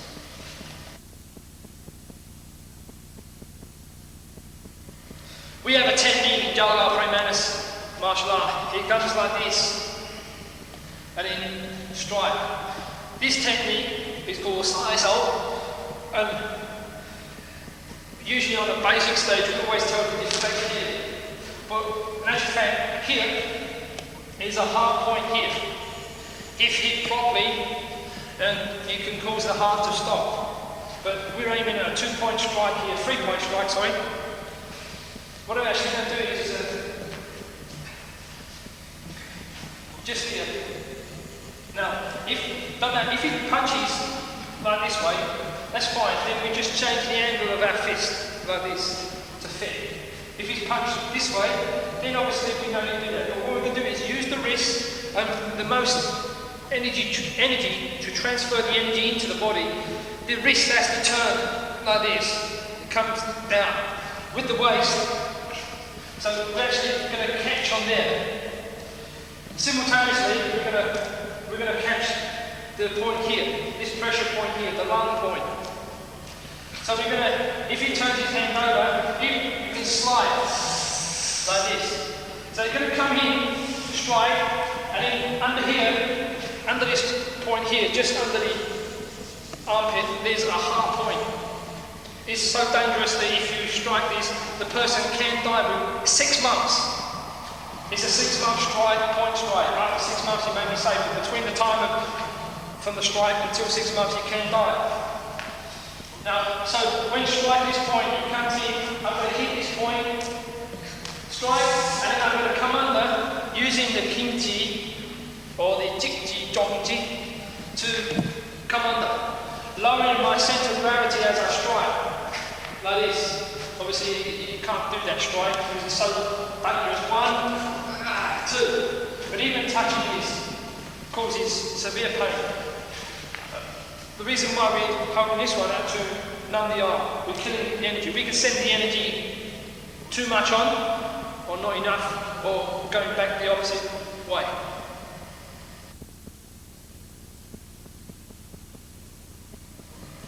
The next point that I'm going to strike is a 4-point strike. And with the leg, take your leg up. Okay, here. Just there, it's very sensitive. And it belongs to the spleen meridian, and as well as there's a liver point here. So what we're going to do, leave your leg like that so people can see. Again, grabbing the 2 wrist points, striking hard points here, and then with the ball of your foot, the kick there, and it will go down. It's such a dangerous point, this one, and you can pass out from this point here. Just there. Let's face it, you can roll the technique. So what I'm going to do is grab these, strike here, and then roll. And then we can come over and do something else there, but obviously I'm not going to finish it. But just the thing is that some DMU points require not so much as hitting, but rather a way of twisting, a way of pulling. An example I can give is we have a technique like this, like this, like this. What that means is that I come under, strike under the armpit, I come back, and with these 2 fingers again, I pull like this, because we can spin open those energy points by doing this, and then come back into the ribs. So like this. So 1, 2, 3. So the same thing with this point, I'm attacking the legs. Okay, 1, 2, and then roll. And it just, I'm only touching it. Just it hurts it. So imagine what a real point kick will do.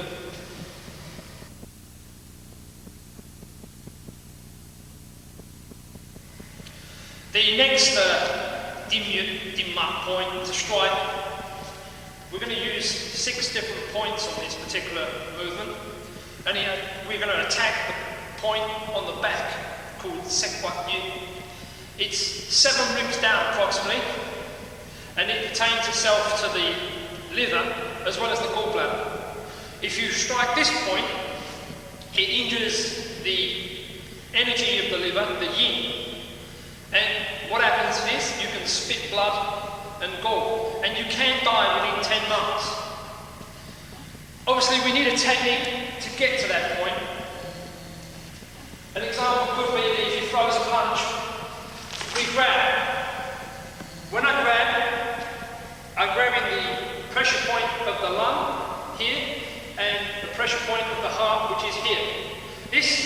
pertains to the fire, this pertains to the metal. We also grab the heart pressure points here and give a small tug there, pulling it down to this angle. We then hit the gallbladder point here, which is about an inch above the eye, in a twisting action. Simultaneously,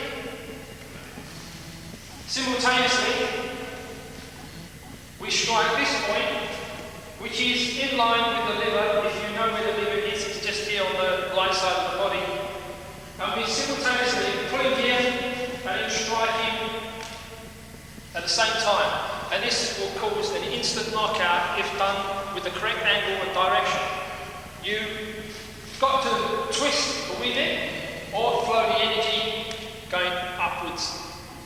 And this can easily put someone out very easily. And it's found in our seventh form called Seiban King Sa. The next dim mark strike, the importance about obviously twisting. And if you know the correct angle in which to hit a lot of the points, then obviously you can get knockouts quite easily, just with a small tap. It doesn't take much effort. But if you don't get the energy, the right energy behind the technique that you're doing, then obviously you're going to lose, you're going to have to hit pretty hard. On the back here, there's a point here. It's bladder 10 here, as well as the gallbladder point, which is here. These 2 points, they're like just there.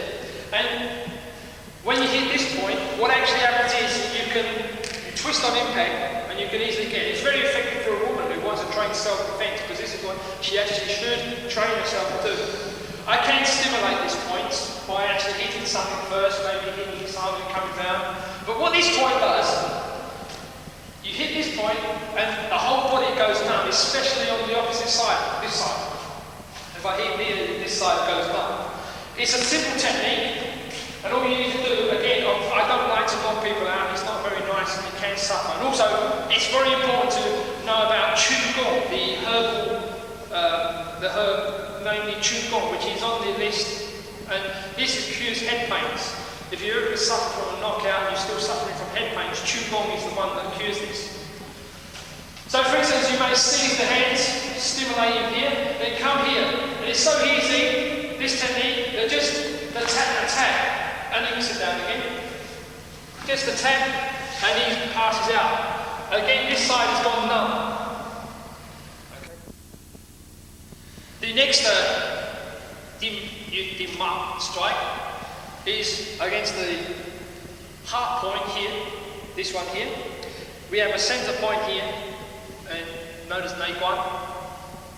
And a point here, which comes under liver 13, called we call it Daiman Yun.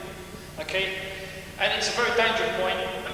You can suddenly die from this as from a result of shock. It literally stops and hurt people right in their tracks. A good technique is if he comes over with a hook punch, because the first 2 techniques is very important.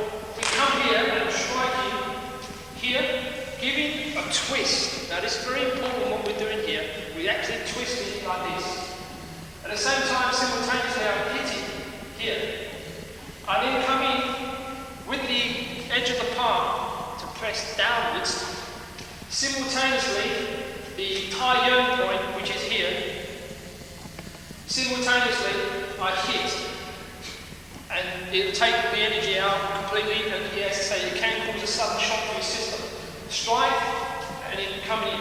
The liver 13 point, by the way, you could find this, and it's where the edge of the ribs are, where the edge of the last rib is, and that's where liver 13 is. Such a sore point, and a very highly dangerous point. And it's one of the saving points, which we call the death points of the body. Liver 13 can strike in different ways, such as down or twist, depending on how you want the energy to go. And I'm going to explain that in a few moments. The next part of the Dim mark is the yin-yang theory of the body. Now, the reason behind these techniques are based on yin-yang theory is in order to set him up for your next strike, to make it more effective. Now, throughout the whole body, there are many points that we use. But namely, obviously, we always incorporate those 36, the Seiyut points. But on the body, some points have a relationship with the yin-yang. Literally, all the points do. But you must know that which way you twist on certain points, or whether it's left or right, or up or down, gives the desired effect. So when you strike another point on the body, it makes it more easier to hurt, or makes a person more weaker. And I'll give you an example of the yin-yang theory. There's a point here that if you strike towards the right side, towards my right side, in other words, going towards his left, we can send the energy upwards. Now, so therefore, when we strike, the energy goes up. If we strike this way, the energy comes down. It takes nothing, it makes him feel sick if we strike this way. The same goes for this point. If we strike this way, going in this direction, he feels too much energy going upwards. Likewise, if we strike this way, downwards, it makes him feel sick if you do it the other way. You're going towards the right and left on my side, or in other words, coming from this side. So this way, for this one. Also, downwards is an effective movement, getting the edge of the palm to strike downwards. Sends a rush of energy up to his head. The same goes for the heart point here, which is on the central meridian here. When you strike twisting this way, it can cause him a heart attack by sending too much energy into the heart. Now this is why in the Chinese martial arts we do a lot of twisting. Okay? The same goes for the 2 points here. We have 2 points here. These are very dangerous points. If I just use the Gingji, the Zhongjin, and twist this way, okay, the energy goes up. This waveform up on, if it's on his right side, this way, here. Now, if you want to go the energy up on this side, it's anti-clockwise. So from here, when we go in, we literally twist in at the point of impact. It will work straight in as well, but if you twist in as well, you can get his head to literally explode. It's the same thing goes for the points on the bladder. Here, we have 2 points here. We have a technique that comes like this and twists in. And it twists, one going anti-clockwise, the other going clockwise.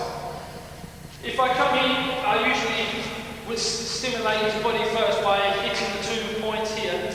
But in this case, we're talking about the yin-yang theory, so with the dim points. As we come in, we twist, give a slight downward strike, as well as twisting.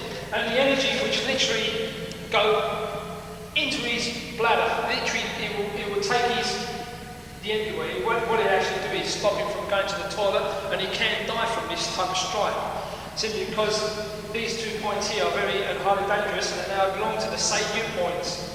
The Dantin point, again, the Dantin point is 3 inches below the navel, it lies 2 inches inside. If I twist this way, the energy goes upwards. If I twist this way, the energy goes down. When you strike the Dantin point, it's a very dangerous point to strike, because if you don't cure in time, it will become very, very difficult to cure later, and have problems with his bowels and everything, and he can die from it. So with this yin-yang theory, what it actually does is it sets up for the next point. On the back, it's totally different. It's the opposite way round for many points. Some points require this direction to go up, some points require this direction to go up. The same points here we have another energy source that runs down here. So with these types of strikes, going down, twist, turning, what it actually helps is when you pull on certain points or twist on certain points, it sets him up for the next point in order to make your dimyu striking more effective. So this is what this is all about, by twisting one way or the other, and based on the yin-yang theory of the body.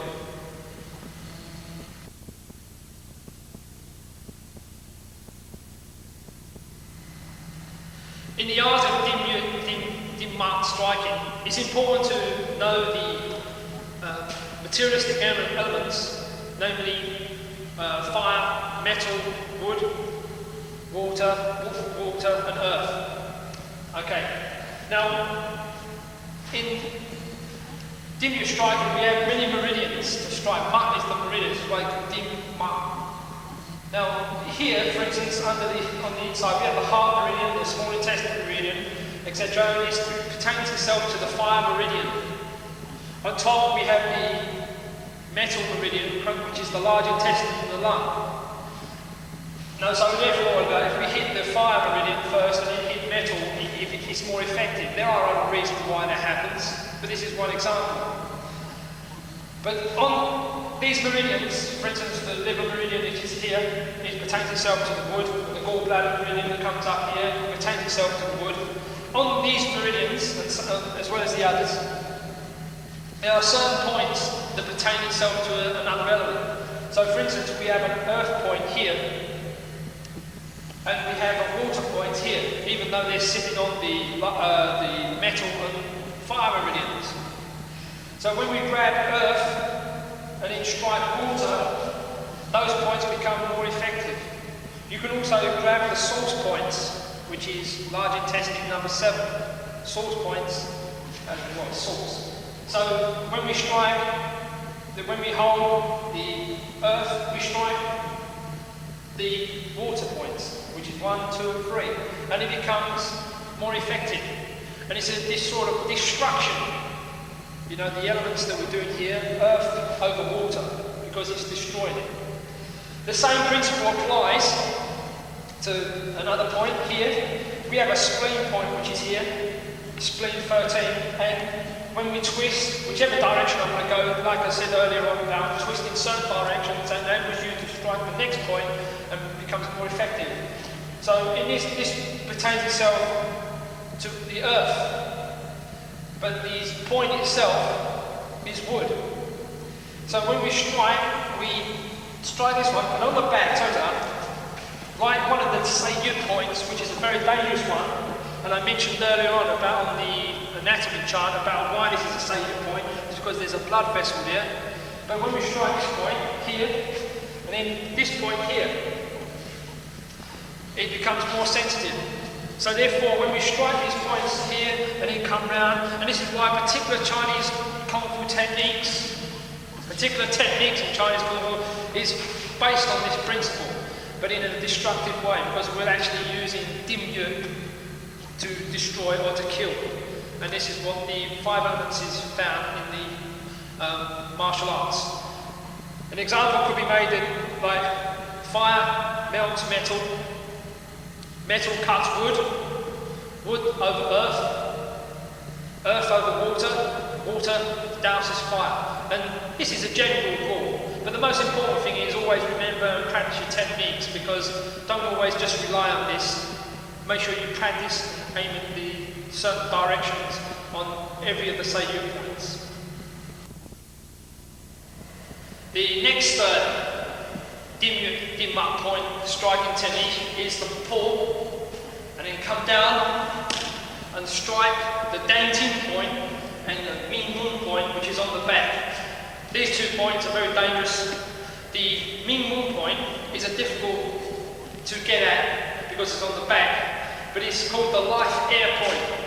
And if you hit this point, the whole system, the system of the body goes out. Now, you'll notice this point because the point on the back, it always sweats there. In actual fact, if you paint the whole body, you must always leave that part free, because if you cover that part, then the person can die.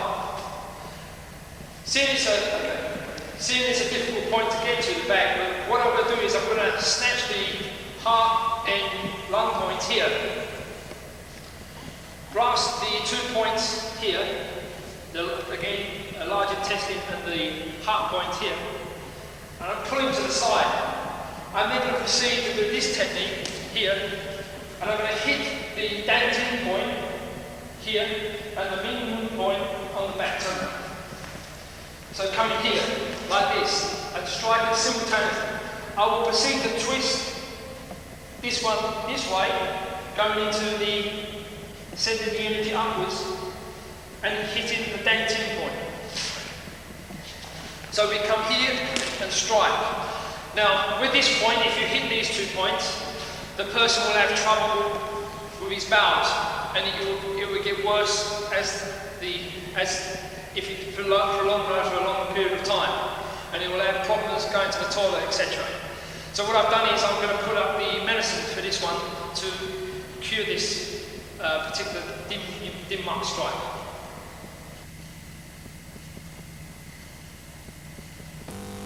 Samling, 1 part, Mok Tong, 2 parts. The Ming Mun point is on the back, is a difficult point to get to, as I explained earlier.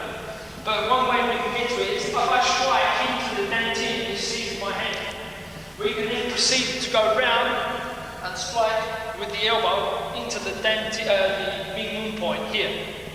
So we come over to quite a bit so you can see. So from here, as you see my hand, I come here, I then strike into the Ming Mun point, which is known as the life air. For revival of this technique, you should massage here, just gently, but if he's knocked out, then bring him round with this, and this one at the top, just slightly, and also the dantian point massage. So this point is a revival technique as well, so it's very important, this one as well as these 2 at the back. So, let me go through that again. He comes in, he sees my hand, I see him come round, lowering myself as well, because it's very important to lower yourself, don't raise up too much.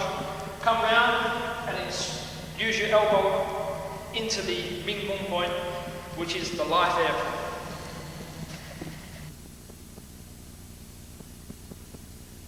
The next Dim Mak strike is a point here. It's called the shoulder well, Geng Jeng. In acupuncture, this point is also found on the back. In actual fact, these 2 points are in line with each other. So if you use a 2-inch grip, put them there, then you'll find where these points are. What this one does is a limb stopping point. Well, I call it a limb stopping point because if I had hold of these wrist points or whatever, or I had over here, as he goes to punch with this hand, it stops him. So try that again. Punch, it stops him. It seizes him up. So the Geng Jeng point, another way of getting onto the Geng Jeng is with the fingers straight down. Takes out the energy from the lower half as well as the lungs. Have him sit down on the floor if he's knocked out, and massage on the back and bring the energy back up. But in this case, we need a technique to get to it. We have a technique that goes like this, and he blocks me, I pull down, and at that point, I come straight down, turn around. I come straight down in with the forearm, straight in, and it literally drops it. Just a tap, and he goes directly down. So this is the Geng Jeng point.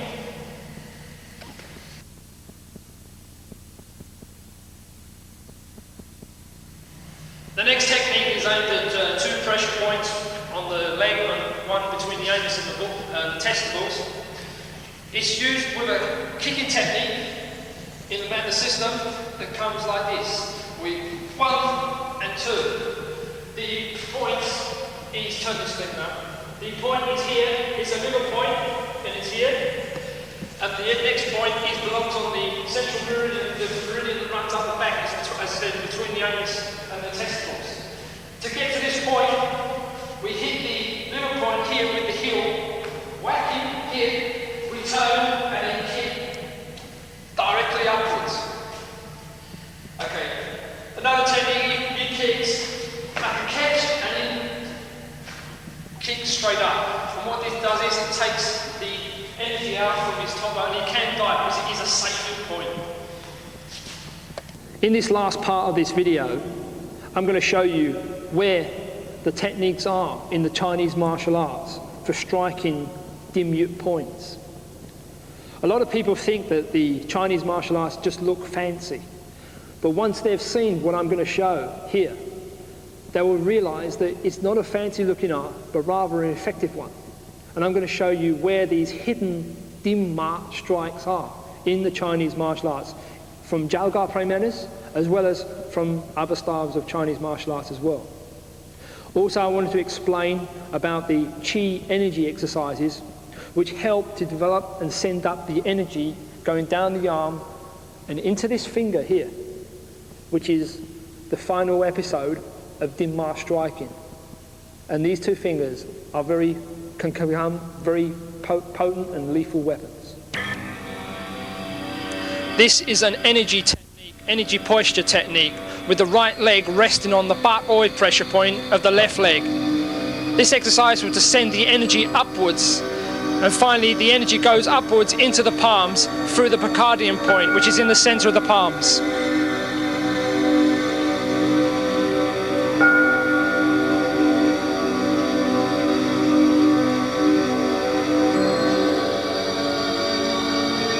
The lotus position was also an energy technique. The reason why the lotus position was formulated was to stop the energy going downwards in order to circulate it upwards. Again, the energy circulates upwards into the arms. There are many different exercises from the lotus position.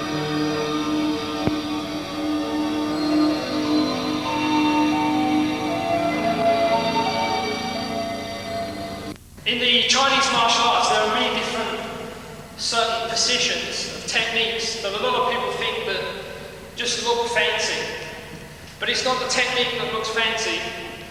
It's the application that people give it to make it look improbable. But the fact of the matter is that a lot of the fancy looking techniques are actually effective dim mak striking techniques. And I'm going to show an example of these dim mak striking techniques, which include ones from Chou Gar praying mantis, such as this one, going down, coming down like this one, and a whole host of many different positions in the Chinese martial arts. They are not fancy techniques, but very effective ones, and I'm going to show them positions. Okay, right. The first one is found in Chou Gar praying mantis. You may have something like this in your own system. On the forearm, there are pressure point here. It's known as the Guk Ji pressure point. In acupuncture, it's found on the large intestine, number 11. But in the martial arts, we also say this is the Guk Ji pressure point. It's right here. What it does is it literally takes out the energy from the lungs. There's a nerve here as well, but it takes out the energy from the lungs. This technique here, what it actually does is we grab the two wrist points, the lung and the heart points. This technique is like this, and I come here and I strike here, twisting, and then proceed to move forward, and with this technique I aim here, right where the carotid artery is, here. Okay, go down. So you're in that position, remember the two wrist points, don't forget those, and then strike. And that's why this technique, 1, 2, it looks a fancy technique. You may think that this technique is here and going to the groin.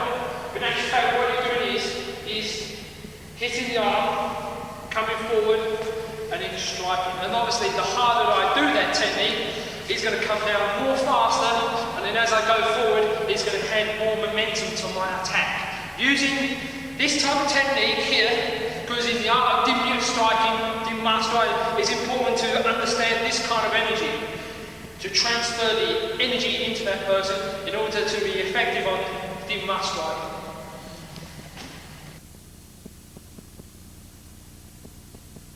The next classical technique found in the Chinese martial arts is this one.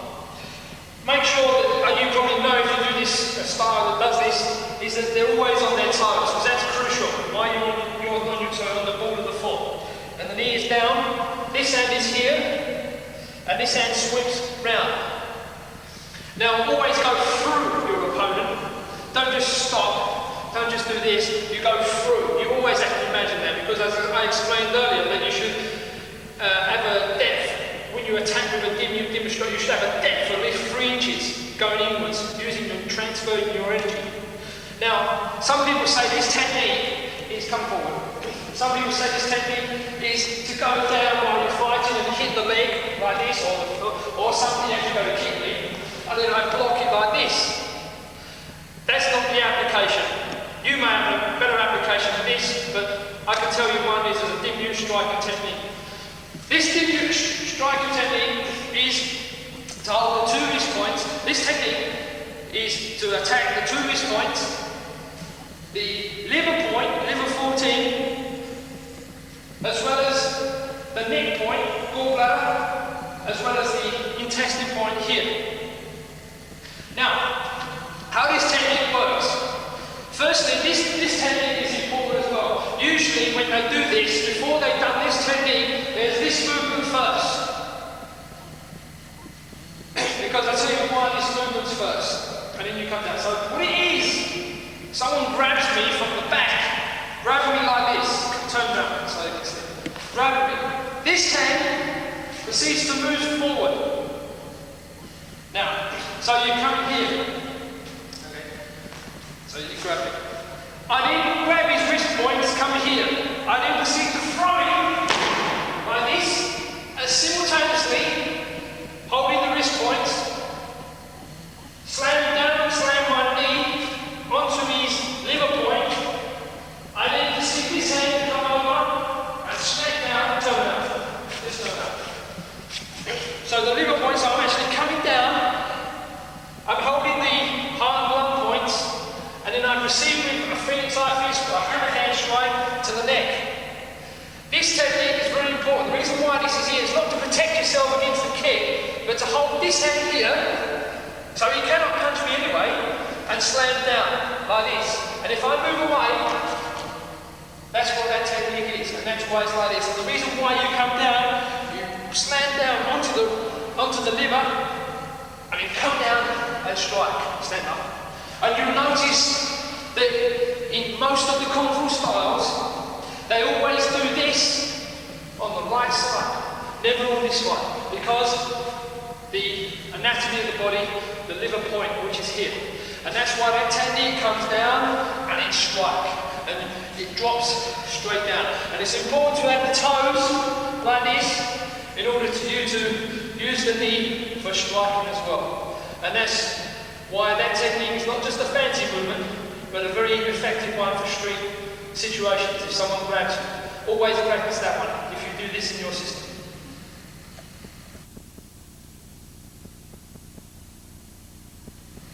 The next technique of the classical martial arts is like this, and it comes directly down.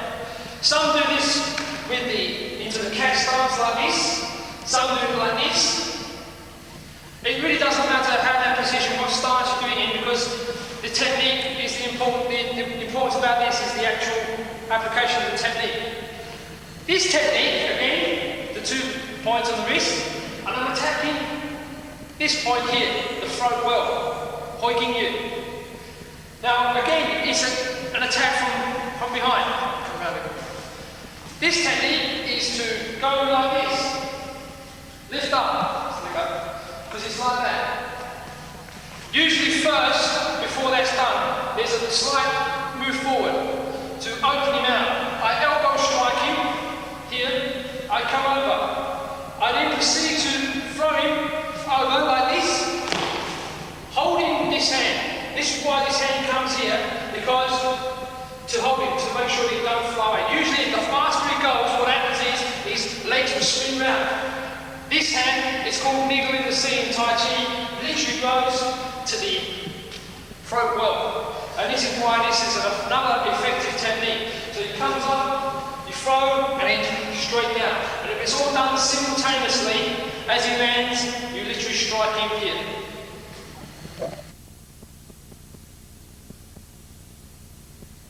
The next classical technique found is like this, and then like this.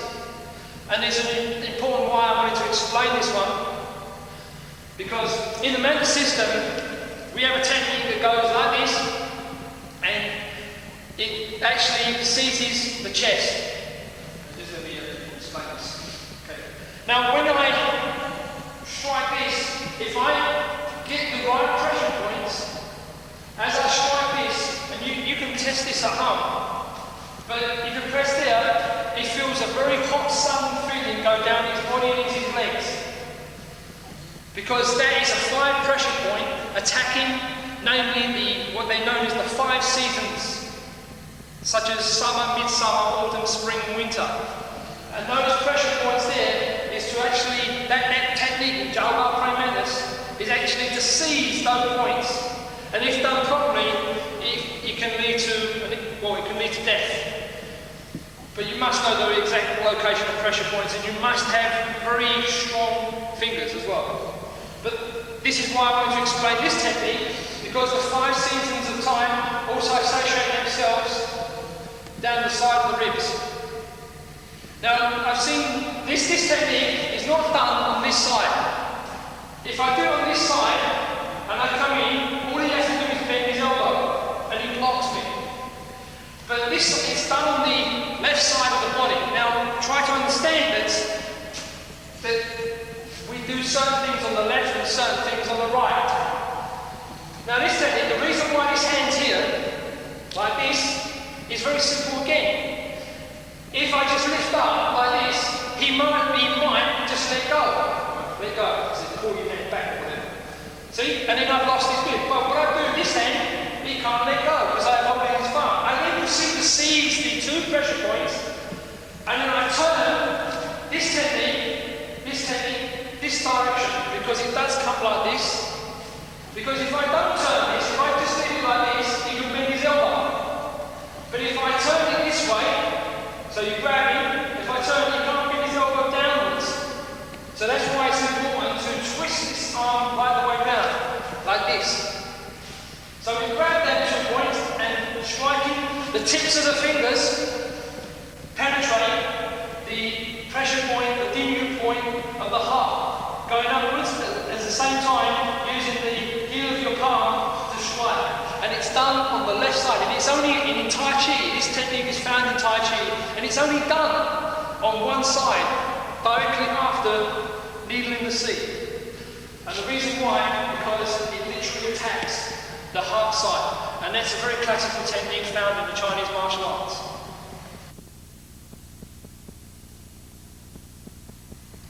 The next pressure point technique, classical techniques, and the location of the dim points to attack, the mark points, is a technique that goes like this, and it comes over like this, and then comes to here, like this.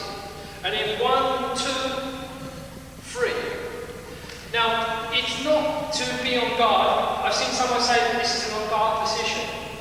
It's actually attacking 2 pressure points on the arm, 3 pressure points on the arm, and then following through with a pressure point which leads up from those 2 points that I'm going to show.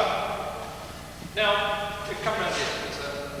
Firstly, if someone grabs your arm, this technique will come over like this, because that's that technique.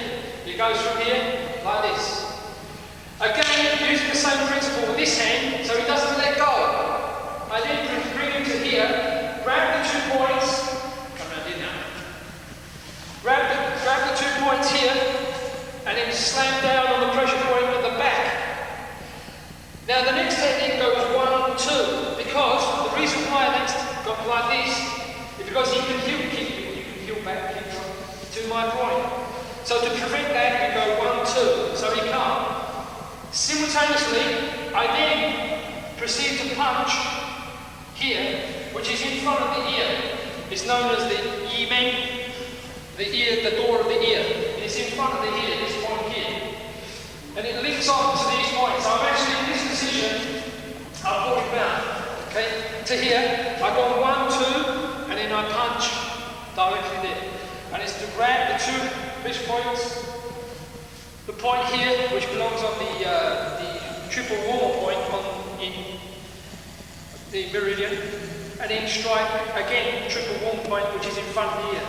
And that's why that technique, this comes like that and it opens here, because that represents grabbing here, there. And that's the exact position for that, and then strike. Obviously, as you do it more faster and harder, the technique becomes more effective.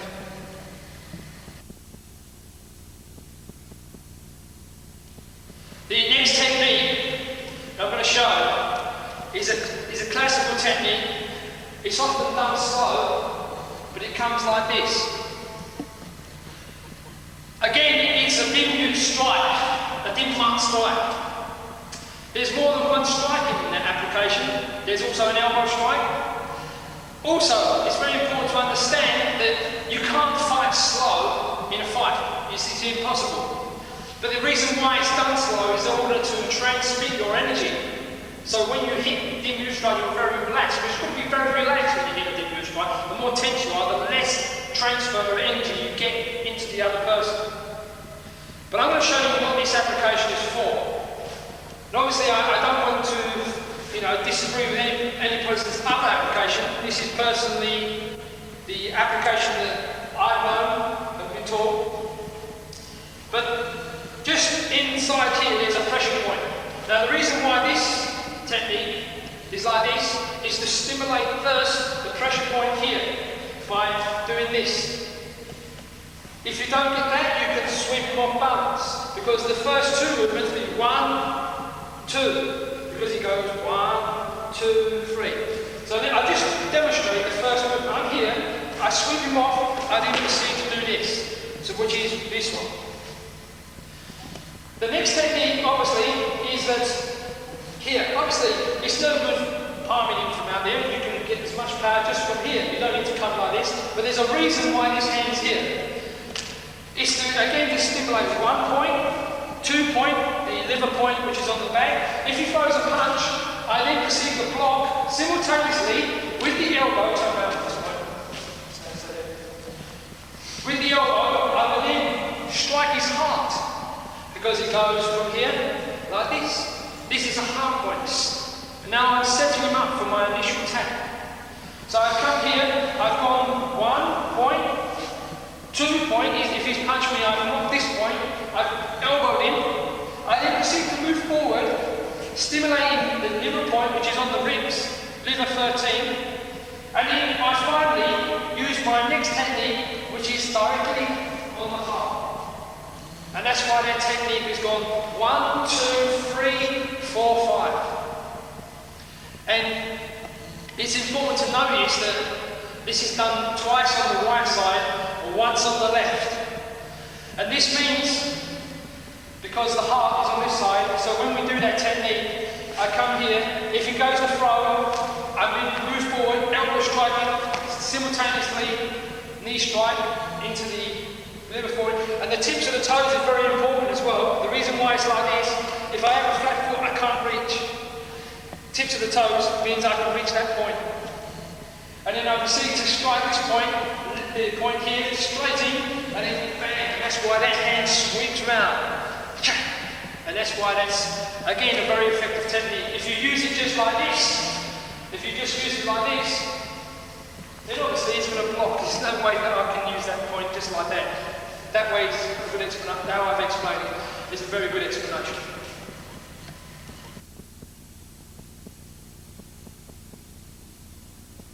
The next technique is found in Chou Gар fragmentus. It's most likely found in other systems as well. And as in fact, I know somebody that was doing the martial art for 10 years and he had the technique that I'm going to show. He never knew what it was for until I explained to him that it's a very devastating technique. It's against the 2 pressure points of the head, namely the doi hao, which is at the back of the head, and the mei san, which is directly on the 3rd eye point, which is here. The technique in Chou Gar fragmentus goes like this, and like this. Now, this technique is such a devastating technique that it should never be attempted. All the dim master should never be attempted at all, because they are highly dangerous. But suppose someone was here, I may sit his hands, I may do lots of things. But this technique is to move in, to strike, to bring the hand round the back, and hit this point here, simultaneously, like this. Obviously in the next technique I can go in further, but I want to talk about this one. We hit the doi hao point here, and the mei san point, which is here on the forehead. It's such a deadly technique that just touching it causes the person to sit down. Okay, causes the person to pass out very easily, and that was just a touch. So imagine if I'd done that full back, which I don't need to do, because obviously I know these techniques are very dangerous. You okay? I stand up. So you see these techniques and classical Chinese techniques in Chou Gар as well as other systems are very dangerous. And even though they seem fancy, it's only because the wrong application is applied. Once the correct application is applied, then the whole system, whatever style you do, will blossom. And thank you for seeing this video.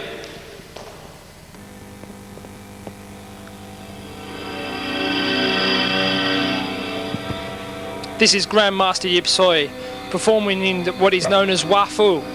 Wafu is a spiritual healing. He's been practicing this now for the past 60 years, and he learned from his grandfather who lived in the Shaolin Temple.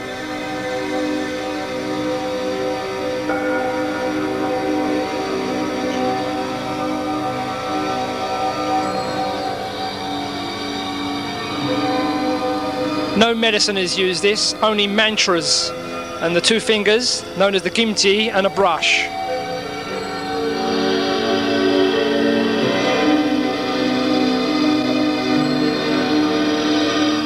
That's Lao Soi, who's the great grandmaster of Chou Gar Praying Mantis.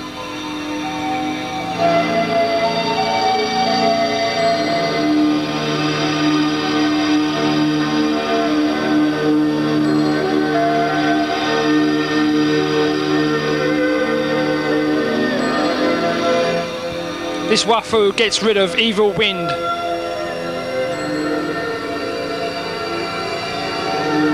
And my students that are trained in Hong Kong as well. This is Reno St. Angelo, Paul Brennan and Reno St. Angelo doing the Danjong.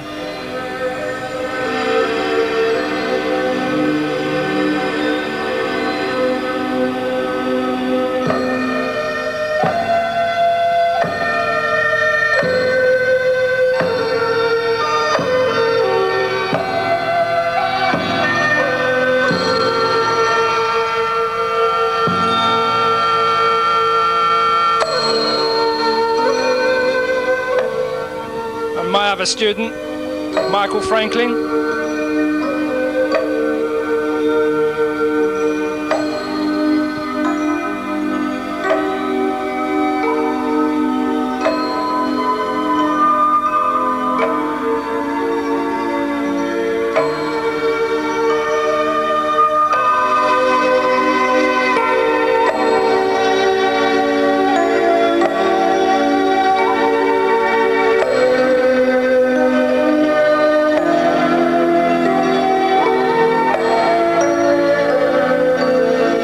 My Sifu. This is Gary Cassidy and Reno St. Angelo training Dojong.